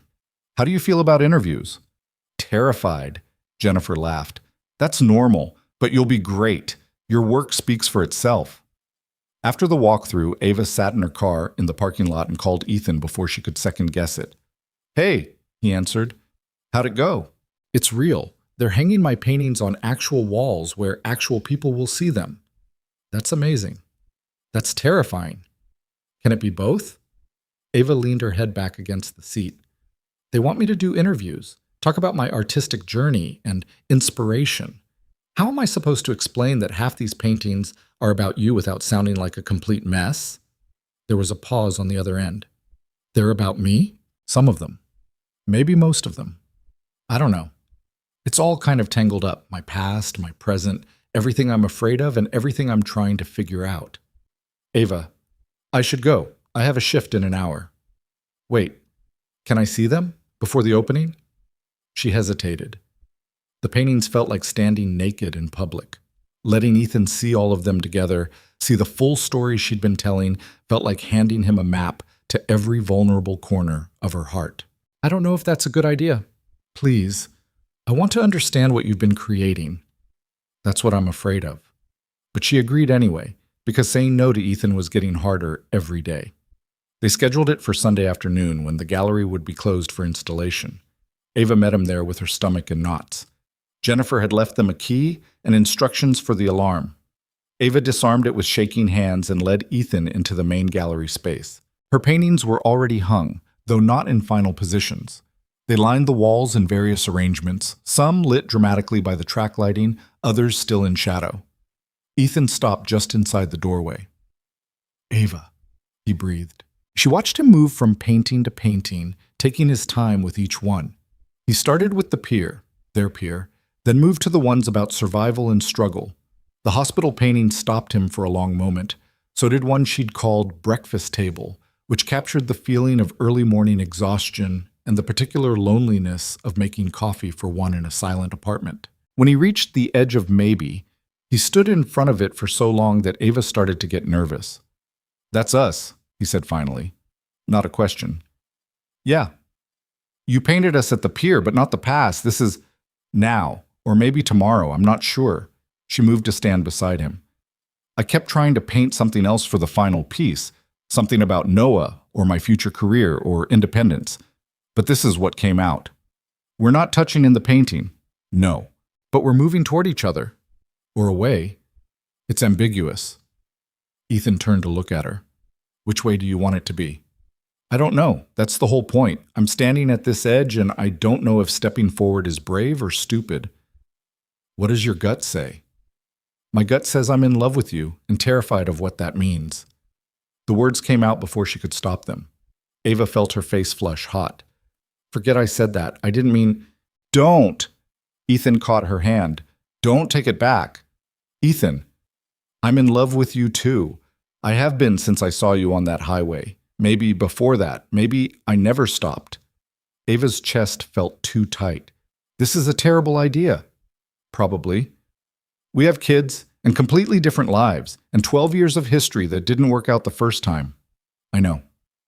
So why does it feel like the only thing that makes sense? Ethan pulled her closer, because sometimes the illogical thing is the right thing. He kissed her then, slow and careful, like they had all the time in the world. Ava kissed him back and felt something inside her finally settle, like a puzzle piece clicking into place, like coming home. When they broke apart, she was crying. Hey, Ethan said softly, wiping her tears with his thumb. What's wrong? Nothing. Everything. I've been so scared for so long, of needing someone, of letting someone matter, and now you're here and I can't pretend anymore that I'm fine alone. You were fine alone. You're incredible alone. But maybe you don't have to be alone anymore. What if we screw this up? What if we hurt the kids? Then we'll deal with it, together. But I don't think we will. He rested his forehead against hers. I think we're both too stubborn to let this fail. Ava laughed through her tears. That's your grand romantic declaration? We're too stubborn? You want romance? Fine. You're the most remarkable woman I've ever met. You've survived things that would have destroyed other people. You've raised an amazing kid while working yourself to exhaustion. You've created art that makes me feel like I'm seeing the world clearly for the first time. And you're beautiful and maddening and impossible to forget. I tried for 12 years. It didn't work. Oh? That's all I get? I'm not good with words. That's why I paint. Then paint me something that says you'll give this a real chance. Ava looked around at the gallery walls covered in paintings she'd created over months of fear and hope and confusion. I already did, 12 times. Ethan smiled and kissed her again. The exhibition opening was on a Friday in early March. Ava spent the entire day convinced she was going to throw up. You need to eat something, Maria said during the lunch shift at the diner. I can't, my stomach's in knots. It's going to be great. You're going to sell everything and become a famous artist and forget about us little people. I'm not going to forget you, and I'm definitely not going to become famous. You don't know that, but Ava was pretty sure she did. The art world didn't work like that. One small gallery show didn't launch careers. This was probably her one shot, and after tonight, life would go back to normal.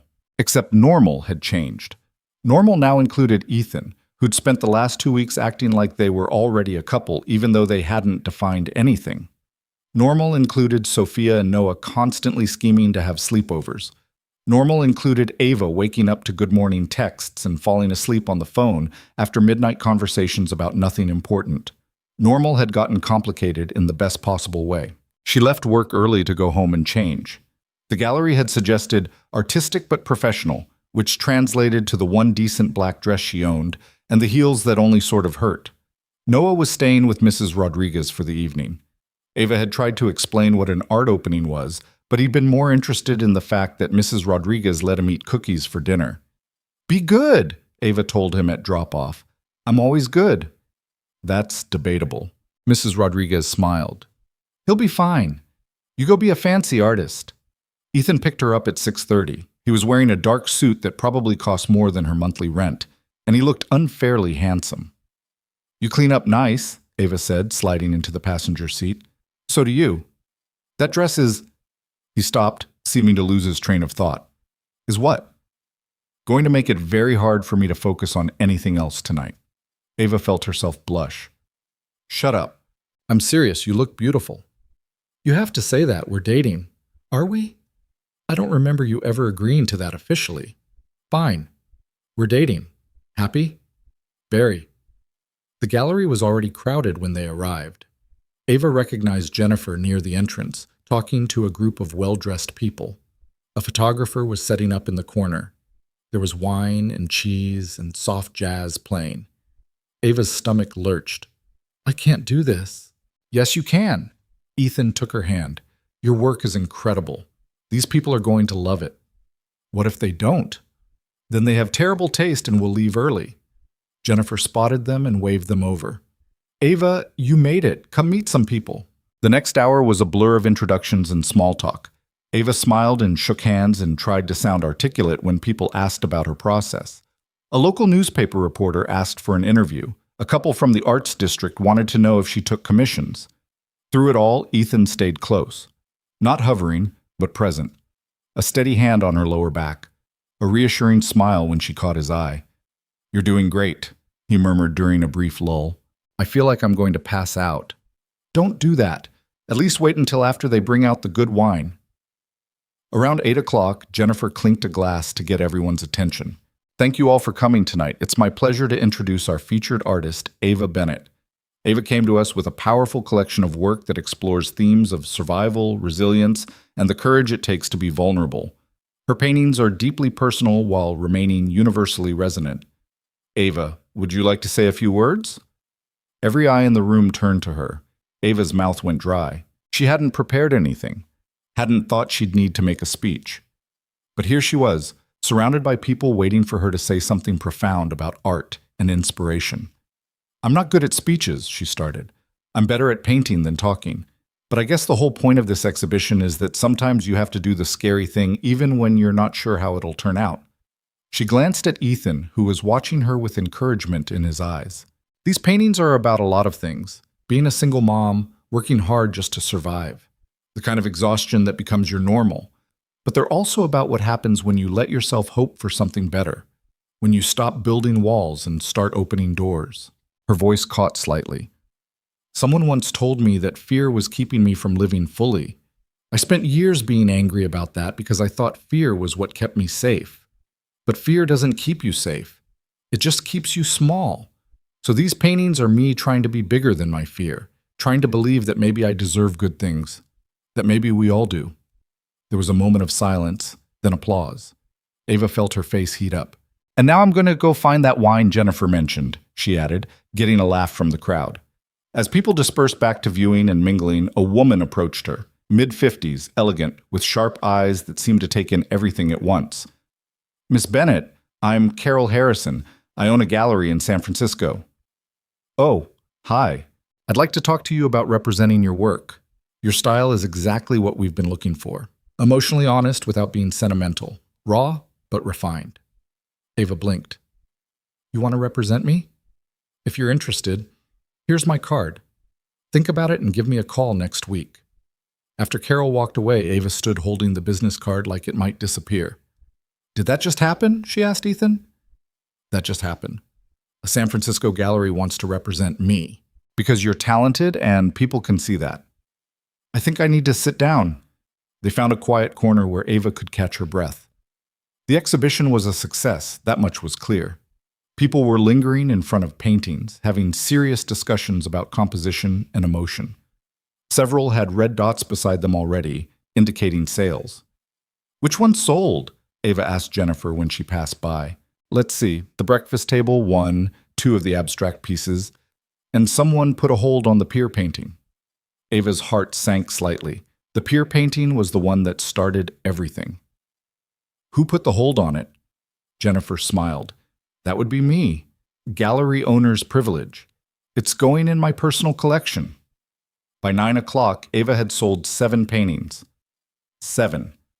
She'd made more money in 3 hours than she usually made in 2 months at the diner. She felt dizzy. I need air, she told Ethan. They stepped outside into the cool March evening. The gallery was on a quiet street lined with trees that were just starting to bud. Ava leaned against the brick wall and tried to process everything that had happened. You okay? Ethan asked. I don't know. This doesn't feel real. It's real. A gallery in San Francisco wants to represent me. I sold 7 paintings. People are taking me seriously. Of course they are. Why wouldn't they? Because I'm... She stopped. I was going to say just a waitress, but that's not true anymore, is it? You were never just anything. But no, it's not true. You're an artist. You always were. Now other people know it too. Ava looked at him. This man who'd shown up in a storm and somehow become essential to her life. Thank you. For what? For seeing me before anyone else did. For believing I had something worth sharing. You don't need to thank me for that. I just recognized what was already there. She kissed him then, right there on the sidewalk outside the gallery, not caring who might see. When they went back inside, the crowd had thinned slightly. Ava found herself standing in front of the edge of maybe, staring at the two figures who might be moving toward or away from each other. I know which way they're going, she said quietly. Ethan came to stand beside her. Yeah. Forward. They're definitely moving forward. Good, because I was hoping you'd say that. The exhibition ran for 3 weeks. Ava sold 11 of the 12 paintings. The only one that didn't sell was The Edge of Maybe, which she'd marked as not for sale at the last minute. That one stays with me, she told Jennifer, at least for now. The success of the show changed things practically. Carol Harrison's gallery in San Francisco offered her a contract. She'd have another exhibition there in 6 months, which meant she needed to create a whole new collection. The money from the sales meant she could cut back her hours at the diner. Not quit completely, she wasn't ready for that leap, but enough to have actual time to paint. But the biggest change was internal. Ava looked in the mirror and saw an artist instead of a struggling single mom. Both were true, but the emphasis had shifted. You seem different, Maria commented one day at work. Different how? Lighter, like you're not carrying the world on your shoulders anymore. Maybe she wasn't. Or maybe she'd just learned to let someone help carry it. Ethan had started spending more time at her apartment, not officially living there, but present enough that Noah had stopped being surprised when he showed up for breakfast. Sophia came over almost every weekend. The kids had essentially become siblings, bickering and playing and looking out for each other with the fierce loyalty of children who'd chosen their family. We should probably talk about what this is, Ava said one night after the kids were asleep.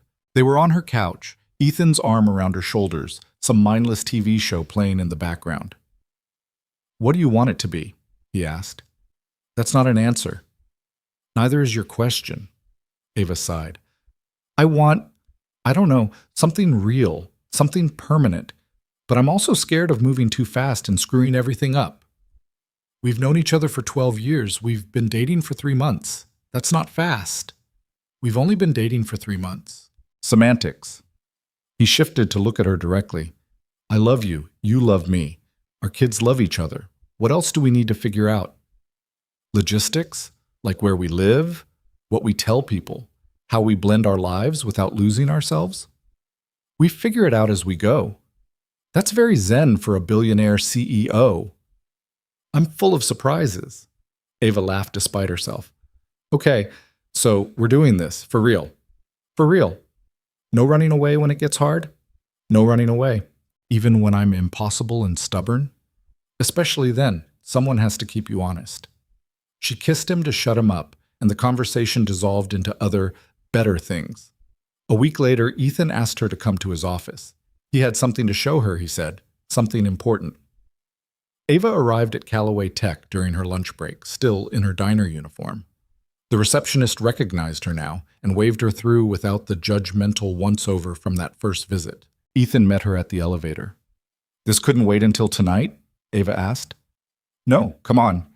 He led her to his office, a massive space with floor-to-ceiling windows overlooking the city. But Ava barely noticed the view because hanging on the wall behind his desk was her painting, the pier painting, the one that had started everything. You bought it, she said, from Jennifer. She was reluctant to part with it, but I convinced her. How much did you pay? Doesn't matter. Ethan, it belongs here, where I can see it every day. He moved to stand beside her, both of them looking at the painting. Do you remember that night? The real one, 12 years ago? Of course I remember. I asked you to trust me, to believe we could make it work despite everything. And I said no. I walked away. You did. And for 12 years I convinced myself you were right, that we were too different, too young, too everything. He turned to face her. But I was wrong. We weren't to anything. We just weren't ready yet. And now? Now I'm ready. The question is, are you? Ava looked at the painting, at the sunset colors, and the two young people who'd loved each other before life got complicated. Then she looked at Ethan, who was older now, scarred by loss and responsibility, but still looking at her like she was worth fighting for. I'm terrified, she admitted. I know. But yeah, I'm ready. Ethan pulled a small box from his desk drawer, not a ring box, something flat and rectangular. What's that? Open it. Inside was a key. My house has too many empty rooms, Ethan said, and your apartment's lease is up in 2 months, so I'm offering you a room. For painting. Studio space with good light and enough room for all your supplies. No strings attached. You and Noah can stay in your apartment if you want, but you'll have a place to work. A place that's yours. Ava stared at the key. It was a practical offer. Generous, but not overwhelming. A step forward that didn't require her to give up her independence completely. Just a studio, she asked? For now, unless you want it to be more. I might, eventually, but I need time. Time I've got. She took the key. It was warm from being in his pocket. Thank you, she said. For this. For everything. For not giving up on me even when I kept pushing you away. You're worth the patience. That weekend, Ethan helped her move her art supplies to the new studio. It was on the second floor of his house, with huge windows facing east for morning light. Someone had already installed professional easels and storage for canvases. When did you do all this? Ava asked. Last week. I wanted it ready. Noah and Sophia ran in and out, already claiming corners for their own projects. Sophia wanted to learn to paint. Noah wanted to build sculptures from recycled materials. The studio quickly became their space, too. This is chaos, Ava said, watching the kids argue about whose turn it was to use the good scissors. Good chaos, though, Ethan said. Is there such a thing? With kids? That's the only kind there is. They ordered pizza for dinner and ate it in the studio, surrounded by art supplies and children's laughter. It felt easy, natural, like something they'd been doing for years instead of weeks. After dinner, Mrs. Chen took the kids to watch a movie, leaving Ava and Ethan alone in the studio. I could get used to this, Ava said, looking around. That's the idea. You know this doesn't fix everything, right? I still have to work. Still have to figure out how to be a professional artist. Still have to... Ava. What? Stop looking for reasons this won't work and just enjoy the moment. She tried. She really did. But old habits died hard. I'm going to mess this up, she said quietly. At some point, I'm going to panic and push you away or sabotage something or... Ethan crossed the room and took her face in his hands. Then I'll be here when you're done panicking, and we'll figure it out together. That's how this works. You make it sound simple. Because it is. We love each other. Everything else is just details. Ava wanted to argue, to point out all the ways it was more complicated than that. But looking at him now, seeing the certainty in his eyes, she couldn't find the words. So instead she kissed him and decided just for tonight to believe him. Over the next month, Ava fell into a new rhythm. Morning shifts at the diner 3 days a week, afternoons in the studio, evenings with Noah, often at Ethan's house. It still felt strange calling it Ethan's house instead of home, but she wasn't quite ready for that shift yet. The San Francisco gallery wanted 15 pieces for her next show. Ava had sketched ideas for 10 and completed 3. The deadline was tight, but manageable if she stayed focused. You're working too hard, Ethan said one evening, finding her in the studio at nearly midnight. I have a deadline. You also need sleep. Sleep is for people without artistic vision. Sleep is for people who want to survive past 35. Ava set down her brush and looked at him. What are you doing here? I thought you went home hours ago. I did. Then I got worried when you didn't answer your phone. Sorry, I was in the zone. Ethan walked around to look at what she was working on. It was a piece about family. Not the traditional kind, but the one you built from broken pieces and second chances. 2 kids playing while 2 adults watched from a distance, close but not touching, learning to trust the foundation they were building. Is this us? He asked. Everything I paint lately is us. I don't mind. You should. It's kind of creepy how obsessed I am. It's not creepy. It's love. The word still made her chest tight. Love. Such a small word for such a complicated feeling. Come on, Ethan said, holding out his hand. I'm taking you home. I should finish tomorrow. Tonight you need rest. She let him lead her out of the studio and down to his car. They drove through the quiet streets with the windows down, cool night air washing away the paint fumes and exhaustion. At her apartment, Ethan walked her to the door like they were teenagers on a first date. Thank you, Ava said, for caring whether I sleep. Someone has to. I'm not used to that, having someone who worries. Get used to it. I'm not going anywhere. She kissed him goodnight and watched him drive away before going inside. Noah was asleep at Mrs. Rodriguez's. He'd been having sleepovers there more often since Ava's schedule got unpredictable. The apartment felt empty without him. Too quiet. Too full of her own thoughts. Ava made chamomile tea she wouldn't drink and sat on the couch in the dark. This was her life now. Studio space in a mansion, a boyfriend who looked at her like she hung the moon. Career opportunities she'd stopped dreaming about years ago. So why did she still feel like she was waiting for something to go wrong? Her phone buzzed, a text from Ethan. Made it home. Sleep well. Love you. 3 words that used to terrify her. Now they just made her smile. She texted back, love you too, and meant it. The thing about waiting for disaster was that eventually you stopped noticing the good things happening right in front of you. Ava realized this on a Tuesday morning in late April when she walked into the studio and found Noah and Sophia painting together, both of them covered in more paint than the canvas. Mom, look! Noah held up something that might have been a dinosaur or a tree. Sophia's teaching me about color mixing.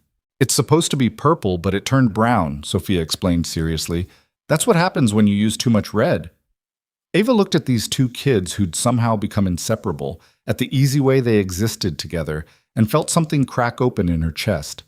Not fear this time. Something else. Something that felt dangerously close to contentment. That's beautiful, baby, she told Noah. Very avant-garde. What's avant-garde? It means weird, but in a cool way. Ethan appeared in the doorway behind her. Did my daughter just turn your son into an abstract expressionist? Looks like it. Should we be worried? Probably. They stood there watching the kids paint, and Ava felt Ethan's hand find hers. It was such a small gesture, but it meant everything, the casual intimacy of it, the assumption that her hand belonged in his. I have a meeting in an hour, Ethan said quietly. But I wanted to ask you something first. Okay. My company's annual gala is next month. It's a big deal.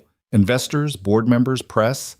Usually I go alone or bring a business associate, but this year I'd like you to come with me, as my date. Ava's stomach dropped. A gala, with billionaires and society people. With me. The rest is just noise. Ethan, I've never been to anything like that. I wouldn't know what to wear or how to act, or you'd be yourself, that's all I'm asking. Myself in a room full of people who'll wonder what you're doing with a waitress. Former waitress, current artist, and I don't care what anyone wonders, I care about having you there with me. Ava pulled her hand away and crossed her arms. This was exactly what she'd been afraid of, being paraded around as Ethan's charity project. The poor girl he'd rescued and cleaned up. I need to think about it, she said. Ava, I said I need to think about it. She could see the hurt flash across his face, but he nodded. Okay, let me know. After he left for his meeting, Ava threw herself into painting with an intensity that bordered on aggression. She was working on a piece about masks, the ones people wore in public versus who they really were. It was supposed to be metaphorical, but right now it felt very literal. You're painting angry, Mrs. Chen observed, bringing her tea around lunchtime. I'm painting focused. Same brushstrokes, different energy. The older woman set down the cup. Want to talk about it? Not really. Well, I'll just say this. Mr. Calloway hasn't brought anyone to that gala in 3 years, not since his wife passed. The fact that he's asking you means something. Or it means he hasn't figured out yet that I don't fit into his world. Maybe you don't fit because you keep standing outside looking in. Mrs. Chen headed for the door, then paused. Or maybe you fit perfectly, and that's what scares you. Ava was still thinking about that conversation when she picked Noah up from school that afternoon. Can Sophia come over tonight? He asked immediately. She was just at our house yesterday. So? So maybe she needs a break from you. She doesn't. We're making plans. What kind of plans? Noah got that look kids get when they're about to reveal something they think is brilliant. We want you and Mr. Calloway to get married so we can be real brother and sister. Ava nearly walked into a parking meter. Noah, that's not... It's more complicated than that. Why? Because grown-up relationships are complicated. You always say that, but Mr. Calloway loves you and you love him and we all like each other. What's complicated? Out of the mouths of children. That night, after Noah was asleep, Ava pulled out her phone and stared at Ethan's contact. She should call him, apologize for earlier, explain that it wasn't about him, it was about her own insecurities. But before she could dial, her phone rang. Not Ethan, a number she didn't recognize. Hello? Ava Bennett? This is Richard Calloway. Her blood went cold. Richard Calloway. Ethan's father. The man who'd made it clear 12 years ago that she wasn't good enough for his son. Mr. Calloway, how did you get this number? That's not important. What's important is that we need to talk about your relationship with my son. I don't think that's any of your business. Everything involving Ethan is my business. I built that company. I made him who he is. And he's been running it successfully without you for years now. There was a pause. When Richard spoke again, his voice was harder. I know what you are. A struggling single mother looking for a meal ticket. You think I don't remember you? The beach town girl who almost derailed his future once before? I'm not that girl anymore. No. Now you're a slightly more successful version of the same thing. An artist. How quaint. Let me guess. Ethan bought your work? Introduced you to gallery owners? Funded your little hobby? My art is not a hobby, and I got that gallery show on my own merit. Did you? Or did you get it because Ethan made a phone call? Because that's what he does. He fixes things, saves people, and right now you're his project. The words hit harder because they echoed her own fears. Why are you calling me? Ava asked. To make you an offer. $500,000. Take it and walk away. Ethan will move on. He always does. But if you stay, you'll only end up hurting him and embarrassing yourself. You're offering me money to leave your son. I'm offering you an opportunity to make a smart decision. You have a kid to think about. That money could change his life. My son's life is fine, and I'm not for sale. Everyone's for sale. It's just a question of price. Ava hung up. Her hands were shaking. She felt sick and furious and scared all at once. Part of her wanted to call Ethan immediately and tell him what his father had done. But another part, the part that still felt like that 18-year-old girl who wasn't good enough, wondered if Richard was right. Was she Ethan's project? Had he been pulling strings behind the scenes, making her success easier because he felt sorry for her? She looked around her apartment at the paintings in progress, at the life she'd built through actual work and sacrifice. Then she picked up her phone and called the one person who'd never sugarcoat the truth. It's almost 10, Maria answered. This better be good. Ethan's father offered me $500,000 to leave him. Holy shit. Yeah. What did you say? I told him to fuck off. Not in those words, but basically. Good. So why are you calling me instead of Ethan? Because I'm freaking out. What if he's right? What if I am just a project? Maria sighed. Ava, I've watched you these last few months. You're happier than I've ever seen you. Your art is selling. Your kid is thriving. You smile at your phone like a teenager. Does that sound like someone being used as a project? But what if? No what ifs. Here's what I know. That man shows up at the diner sometimes just to bring you coffee during your break. He learned how to make Noah's favorite dinosaur-shaped pancakes.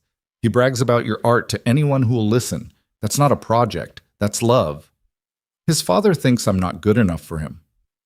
His father can fuck all the way off. What does Ethan think? I don't know. We haven't really talked about the future. Maybe it's time you did. After they hung up, Ava sat in the dark and tried to untangle her thoughts.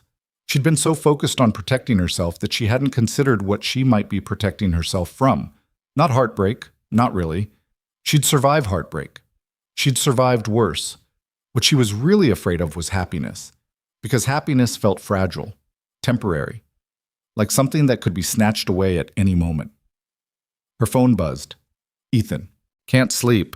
Keep thinking about earlier. I'm sorry if I pushed too hard about the gala. You don't have to go. Ava stared at the message. He was apologizing for asking her to be publicly acknowledged as the woman he loved. Meanwhile, his father was offering her money to disappear. She called him. "Hey," he answered, sounding surprised. "I thought you'd be asleep." "Your father called me tonight." Silence. Then, "What did he say?" "He offered me $500,000 to leave you." More silence. Ava could practically hear Ethan's jaw clenching. "I'm going to kill him," he said finally. "I turned him down." "I would hope so, but still, he had no right. He said I was your project, that you've been pulling strings to make my career happen because you feel sorry for me." "Ava, that's not... Is it true? Even a little bit? Did you call in favors to get me that gallery show?" "No, I sent them your work. That's it. Everything after that was you and your talent. But the art supplies, the studio, the connections to collectors. I gave you tools. You did the work. There's a difference." "Is there?" "Yes." His voice was firm now. "Ava, listen to me. I have not pulled strings for your career. I haven't made calls or paid people off or done anything except believe in you and give you space to create. Your success is yours, not mine." Ava felt something loosen in her chest. "Okay. Okay? I believe you." "Good. Because it's the truth." He paused. "Are you all right? Because I can come over, or you can come here, or we can just stay on the phone." "I'm okay, just processing. My father's an asshole. Yeah, I got that impression. I'm going to talk to him tomorrow. Make it very clear that he's to never contact you again." "Ethan, you don't have to..." "Yes, I do. He crossed a line." Another pause. "Ava, I need to ask you something, and I need you to be honest. Do you actually want this? Us? Or are you just going along with it because it's easier than saying no?" The question cut deeper than Richard's insults. "I want this," Ava said quietly. "I want you. That's what scares me. Because wanting something this much means it can hurt me if I lose it. You're not going to lose it. You're not going to lose me. You can't promise that. I can promise I'm not going anywhere by choice. And I can promise that whatever challenges come up, we'll face them together." Ava closed her eyes. "I'll go to the gala with you." "You don't have to." "I know, but I want to. I want to stand next to you in front of all those people and not be afraid of what they think. I love you. I love you too, even when you're infuriatingly optimistic about everything." She could hear the smile in his voice. "Get some sleep. We'll deal with my father tomorrow." But sleep didn't come easily. Ava lay in bed thinking about fear and faith and the difference between protecting yourself and imprisoning yourself. She'd been so focused on avoiding pain that she'd almost missed out on the best thing that had happened to her in years. The next morning, she called Tom at the diner. "I need to talk to you about my schedule. If you're cutting more hours, I can't guarantee your shifts. I'm quitting, 2 weeks' notice, effective today." Silence. Then, "Are you serious?" "Yeah, it's time. I have enough commissions lined up that I can support myself with just painting. Barely, but enough." "Wow. Okay. I'm happy for you. Really. You were too good for this place anyway." After she hung up, Ava sat very still and let the reality sink in. She'd just quit her safety net, the steady paycheck that had kept her afloat for 6 years. It was terrifying and exhilarating in equal measure. She texted Ethan. "Just quit the diner. Might be having a small panic attack." His response was immediate. "Breathe. You've got this. Proud of you." The 2 weeks passed in a blur. Ava worked her final shifts, said goodbye to Maria with promises to stay in touch, and tried not to think about the gap between her last paycheck and when the next commission payment would arrive. "You're doing the right thing," Maria said on Ava's last day. "Chasing your dream. Not many people have the guts. Or the stupidity. Same thing sometimes." The gala was the following Saturday. Ethan took Ava shopping for a dress, overriding her protests about cost. "This is non-negotiable," he said. "You're going to be photographed. Might as well feel good about what you're wearing." They ended up at a boutique where the saleswoman looked at Ava like she was a particularly interesting puzzle to solve. "She needs something elegant but not fussy," Ethan told the woman. "Something that makes a statement. 2 hours later, Ava stood in front of a three-way mirror wearing a deep emerald dress that somehow made her look like a completely different person. Sophisticated, confident, like someone who belonged at a billionaire's gala. "That's the one," Ethan said. "It's too expensive." "It's perfect. I look like I'm playing dress-up." "You look beautiful. There's a difference." The saleswoman rang up the dress along with shoes and a small clutch purse. Ava tried not to look at the total. On the drive home, she was quiet. "Having second thoughts?" Ethan asked. "More like 47th thoughts." "About the gala or about us?" "Both. Neither. I don't know." She looked out the window at the city passing by. "What if I say the wrong thing to someone important? What if I embarrass you?" "You won't. You can't know that. I know you. That's enough." The night of the gala, Mrs. Chen came over to help Ava get ready. She did Ava's hair in an elegant updo and showed her how to apply makeup that looked natural but polished. "You're good at this," Ava said, watching in the mirror. "I used to work at a salon before I became a housekeeper. Different life." "Why'd you change careers?" "My husband got sick. Needed someone with flexible hours who could handle medical appointments. Sometimes life changes your plans." She stepped back to admire her work. "But sometimes the new plan works out better than the old one." When Ethan arrived to pick her up, his expression made all the anxiety worth it. "Wow," he said. "Too much?" "Not enough words." He handed her a box. "I got you something." Inside was a delicate necklace with a small pendant shaped like a paintbrush. "Ethan, this is a reminder. No matter what happens tonight, you're an artist first. Everything else is just costume." He fastened it around her neck, and Ava felt something settle inside her. She could do this. She could be herself in a room full of strangers because she knew who she was now. The gala was at a historic hotel downtown. The ballroom was all crystal chandeliers and marble floors, and people who looked like they'd stepped out of magazines. Ava felt her confidence waver the moment they walked in. "Breathe," Ethan whispered. "I've got you." He introduced her to people whose names she immediately forgot. Business partners, board members, society wives who looked at her dress and shoes with calculating eyes. Ava smiled and made small talk and tried to remember everything Maria had told her about being gracious under pressure. "And this is Ava Bennett," Ethan said for the dozenth time. "She's an artist. Just had a successful show at Riverside Gallery." "How lovely," said a woman in diamonds that probably cost more than Ava's car. "What sort of art?" "Contemporary emotional landscapes. Abstract but grounded in personal narrative."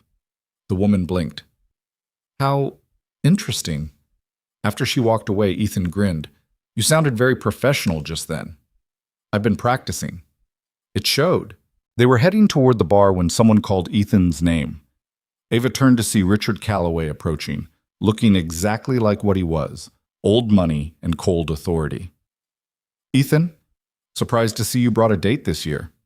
His eyes flicked to Ava with barely concealed disdain. "Ms. Bennett." "Mr. Calloway. I trust you've been well. No unexpected windfalls recently?" Ethan stepped between them. "We're not doing this. Not here. I'm simply making conversation with your guest. You're being an asshole. There's a difference." Ethan's voice was low but hard. "I told you to stay away from her. And I told you that you're making a mistake. But you never did listen to good advice. Good advice would be you walking away before I say something we'll both regret." Richard's eyes narrowed. "You're willing to throw away everything we built for a woman you barely know?" "I'm willing to choose my own life instead of living the one you designed. There's a difference." Father and son stared at each other for a long moment. Then Richard turned and walked away without another word. Ava let out a breath she didn't know she'd been holding. That was intense. He's been trying to control my life for 32 years. It stops now. "Ethan, no. He doesn't get to make you feel less than. He doesn't get to decide who I love or how I live." He took her hand. "Dance with me." "I don't really know how to—" "Oh, neither do I. We'll figure it out." Out on the dance floor, surrounded by couples who'd probably taken ballroom lessons, Ava and Ethan swayed awkwardly to a waltz they didn't know the steps to. "We're terrible at this," Ava said. "The worst. Everyone's watching. Let them." She rested her head against his chest and stopped caring about the steps or the stairs or anything except the feeling of being held by someone who chose her over everything else. When the song ended, a photographer approached asking for a picture. Ava started to pull away, but Ethan kept his arm around her waist. "Together," he said firmly. The photo ran in the society pages the next morning. Ethan Calloway and his mysterious artist girlfriend. The caption speculated about who she was and whether this was serious. Maria texted her the article. "You look hot. Ignore the comments section." Ava ignored the comments section for exactly 3 minutes before curiosity won. Most were benign speculation. A few were cruel. One said she looked like a gold digger. Another questioned why Ethan would date someone so ordinary. She was about to put her phone down when Ethan called. "Don't read the comments. Too late.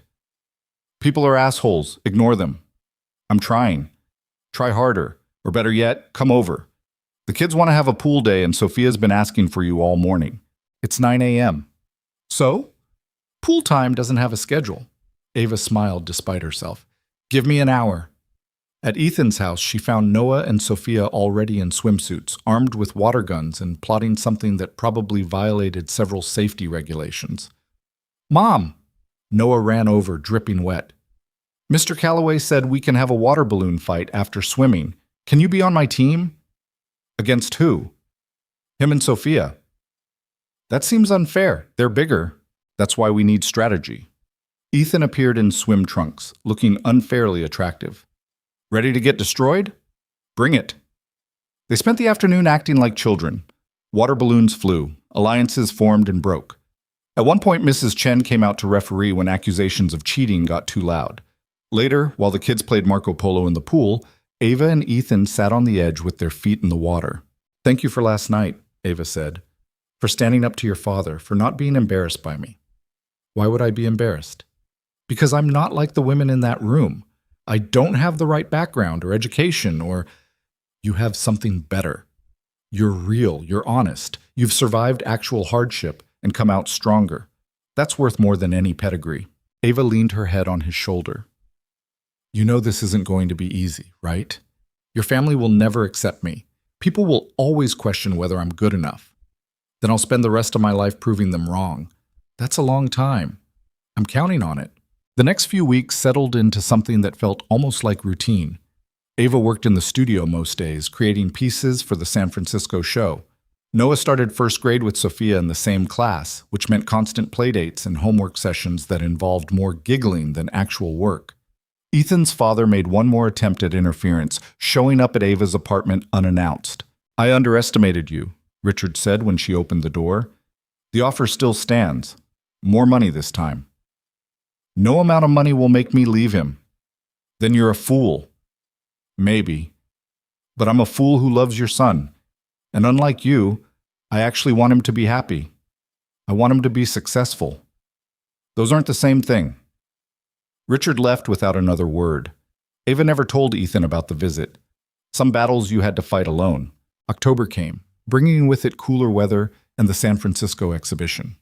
Ava spent a week installing her work in Carol Harrison's gallery, staying in a small hotel, and calling Noah every night before bed. "I miss you," he said on the third night. "I miss you too, baby. When are you coming home?" "2 more days, and then I'm all yours." "Sophia says her dad misses you too." Ava smiled. "Does he?" "Yeah, he's been grumpy." The exhibition opening was bigger than Riverside had been. More press, more collectors, more pressure. Ava wore the emerald dress again and tried to channel the confidence she'd felt at the gala. Carol introduced her to critics and buyers and other artists. Ava's work hung beside established names, and somehow it held its own. By the end of the night, she'd sold 8 pieces and fielded interest from 3 museums. "You've arrived," Carol told her. "This is just the beginning." Ethan and the kids flew up for the final day of the show. Noah ran through the gallery, pointing at each painting like he was personally responsible for their creation. "That's my mom's work," he told a bewildered collector. "She's really good." Sophia was more subdued but equally proud. "This one's my favorite," she said, stopping in front of a piece about family. "It looks like us." "It is us," Ava admitted. After the gallery closed, they walked along the waterfront. The kids ran ahead, chasing seagulls and shrieking with laughter. You did it, Ethan said. You're a real artist now. I was always a real artist. Now other people just know it. Fair point. They walked in comfortable silence for a while. The sun was setting over the bay, painting everything gold and orange. I have something to ask you, Ethan said, but I want you to really think about it before you answer. Ava's heart started pounding. Okay. Move in with me. You and Noah. Not just the studio, but the whole house. Make it our home instead of just mine. Ethan, I know it's fast. I know you value your independence, but we're there half the time anyway, and the kids are basically siblings already. It makes sense, logistically and emotionally. Ava looked at her son playing with Sophia, at these two kids who'd found each other the same way their parents had. Then she looked at Ethan, this man who'd crashed back into her life and refused to let her keep hiding. What about my apartment? Keep it, sublet it, turn it into a second studio, whatever you want. And if this doesn't work, then we'll figure it out. But I don't think it won't work. I think we're better together than apart. The kids will be thrilled. Noah's already asked me 3 times if he can have the room next to Sophia's. Ava laughed. Of course he has. Is that a yes? She took a deep breath. This was it. The moment where she chose forward instead of back. Where she chose to believe that maybe, just maybe, she deserved something good. It's a yes. Ethan kissed her right there on the waterfront with the sunset behind them and their kids cheering in the background. They moved in over Thanksgiving weekend. It took 2 trips to get all of Ava's things, which wasn't much. Furniture stayed, memories came with. Noah's room became a kid's paradise with Sophia's help. Ava's clothes hung next to Ethan's in the master closet like they'd always belonged there. This is weird, Ava said, looking around the bedroom that was now theirs. Good weird or bad weird? Good weird. Scary weird. This is really happening weird. It's really happening. Christmas was chaos. Both sets of grandparents came. Ethan's mother was lovely, his father was absent. Noah's paternal grandparents existed somewhere on the East Coast and never called. The kids got too many presents. Mrs. Chen made enough food for an army. Ava painted everyone's portraits as gifts. On Christmas night, after the kids were asleep and the house was quiet, Ethan and Ava sat in the living room by the tree. I have something for you, he said, handing her a small box. Ava's heart jumped. This was it. The ring. The proposal. She wasn't ready. Or maybe she was. She couldn't tell anymore. But when she opened the box, it wasn't a ring. It was a key. Another key? She asked, confused. To the house. Your name's on the deed now. It's not just my house anymore. It's ours. Ava stared at the key. It was such a practical gift, such an Ethan gift, giving her ownership instead of just access. I love you, she said. I love you too. And before you ask, yes, there will be a ring eventually. But I wanted this first. I wanted you to know you belong here not because you're my girlfriend, but because this is your home. When did you become such a romantic? I've always been romantic. You just weren't paying attention. She kissed him, tasting cinnamon and promises. The new year brought new routines. Ava set up a proper schedule for painting. Noah and Sophia started soccer together. Ethan cut back his hours at work to spend more time at home. They had family dinners, movie nights, homework battles, and bedtime negotiations. It wasn't perfect. Noah went through a phase of testing boundaries. Sophia had nightmares about losing another parent. Ava and Ethan fought about stupid things like whose turn it was to do dishes and whether the kids had too much screen time. But it was theirs. This messy, imperfect life they were building together. In March, on the anniversary of the first exhibition, Ethan took Ava back to the pier. The same pier where they'd fallen in love at 18, where they'd said goodbye at 20, where Ava had painted them standing at the edge of maybe. I've been thinking about that painting, Ethan said. They were standing at the railing watching the sunset. The one with us at the pier. What about it? You said you didn't know which way we were moving, toward or away. I remember. I know now. We were moving toward. We've always been moving toward. It just took us 12 years to get here. Ava leaned into him. You know what I realized? What? Love isn't about perfect timing or right circumstances. It's about choosing someone every day, even when it's hard. Especially when it's hard. Is that your artistic philosophy or your life philosophy? Both. Ethan pulled a small box from his pocket. This time it was a ring. I know we said we'd wait, but I'm tired of waiting. I've waited 12 years already. I don't want to wait anymore. Ethan, marry me, Ava. Make this official. Make us a family for real. She looked at him, this man who'd seen her at her worst and loved her anyway, who'd given her space to grow and support when she needed it, who'd chosen her over his father's approval and society's expectations. The kids are going to lose their minds, she said. Is that a yes? That's a yes. He slipped the ring on her finger and Ava felt something click into place. Not the fairy tale ending she'd stopped believing in. Something better, something real. They got married in September on the same pier. Small ceremony, just family and close friends. Noah and Sophia were joint ring bearers, arguing about who got to hold the pillow. Mrs. Chen cried. Maria gave a toast about stubbornness and second chances. Even Ethan's mother attended, though his father's absence spoke volumes. During their vows, Ava looked at Ethan and said, "You found me on the worst night of my life and turned it into the beginning of something beautiful. You saw past my fear and my walls and my determination to handle everything alone. You taught me that asking for help isn't weakness and that love doesn't make you vulnerable. It makes you brave. I love you. I choose you. Today and every day after." Ethan's vows were simpler. I loved you at 18. I loved you at 30. I'll love you at 80. Some things don't change. You're my constant. After the ceremony, during the reception, Ava found herself standing at the edge of the pier alone for a moment, looking out at the ocean, thinking about the girl who'd stood here 12 years ago and walked away from love because she thought she was protecting both of them. "Hey," Ethan joined her. "What are you thinking about? How sometimes the wrong choice leads you to the right place eventually. You think walking away was the wrong choice? Back then? I think it was the only choice I could make. I wasn't ready. You weren't ready. We needed those 12 years to become the people who could make this work. So no regrets? Oh, I have regrets. But not about us. Never about us." Noah and Sophia ran up, still in their fancy wedding clothes, but now covered in cake frosting. "Can we go swimming?" Noah asked. "In your suit?" Ava said. "We'll change first. It's almost dark. Please?" Ava looked at Ethan, who shrugged. "They're kids. Let them be kids." 20 minutes later, both children were splashing in the shallow water while Ava and Ethan sat on the sand watching them.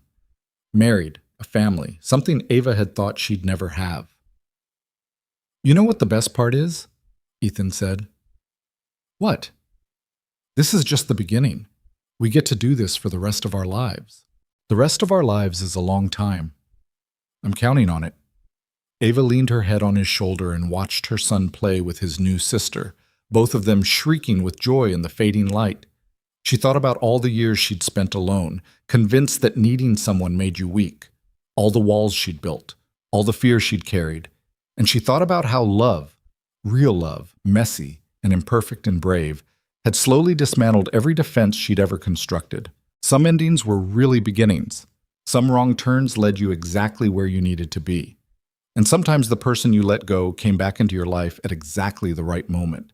Not because of fate or destiny or the universe conspiring, but because two broken people decided to choose each other, again and again, until broken didn't feel broken anymore.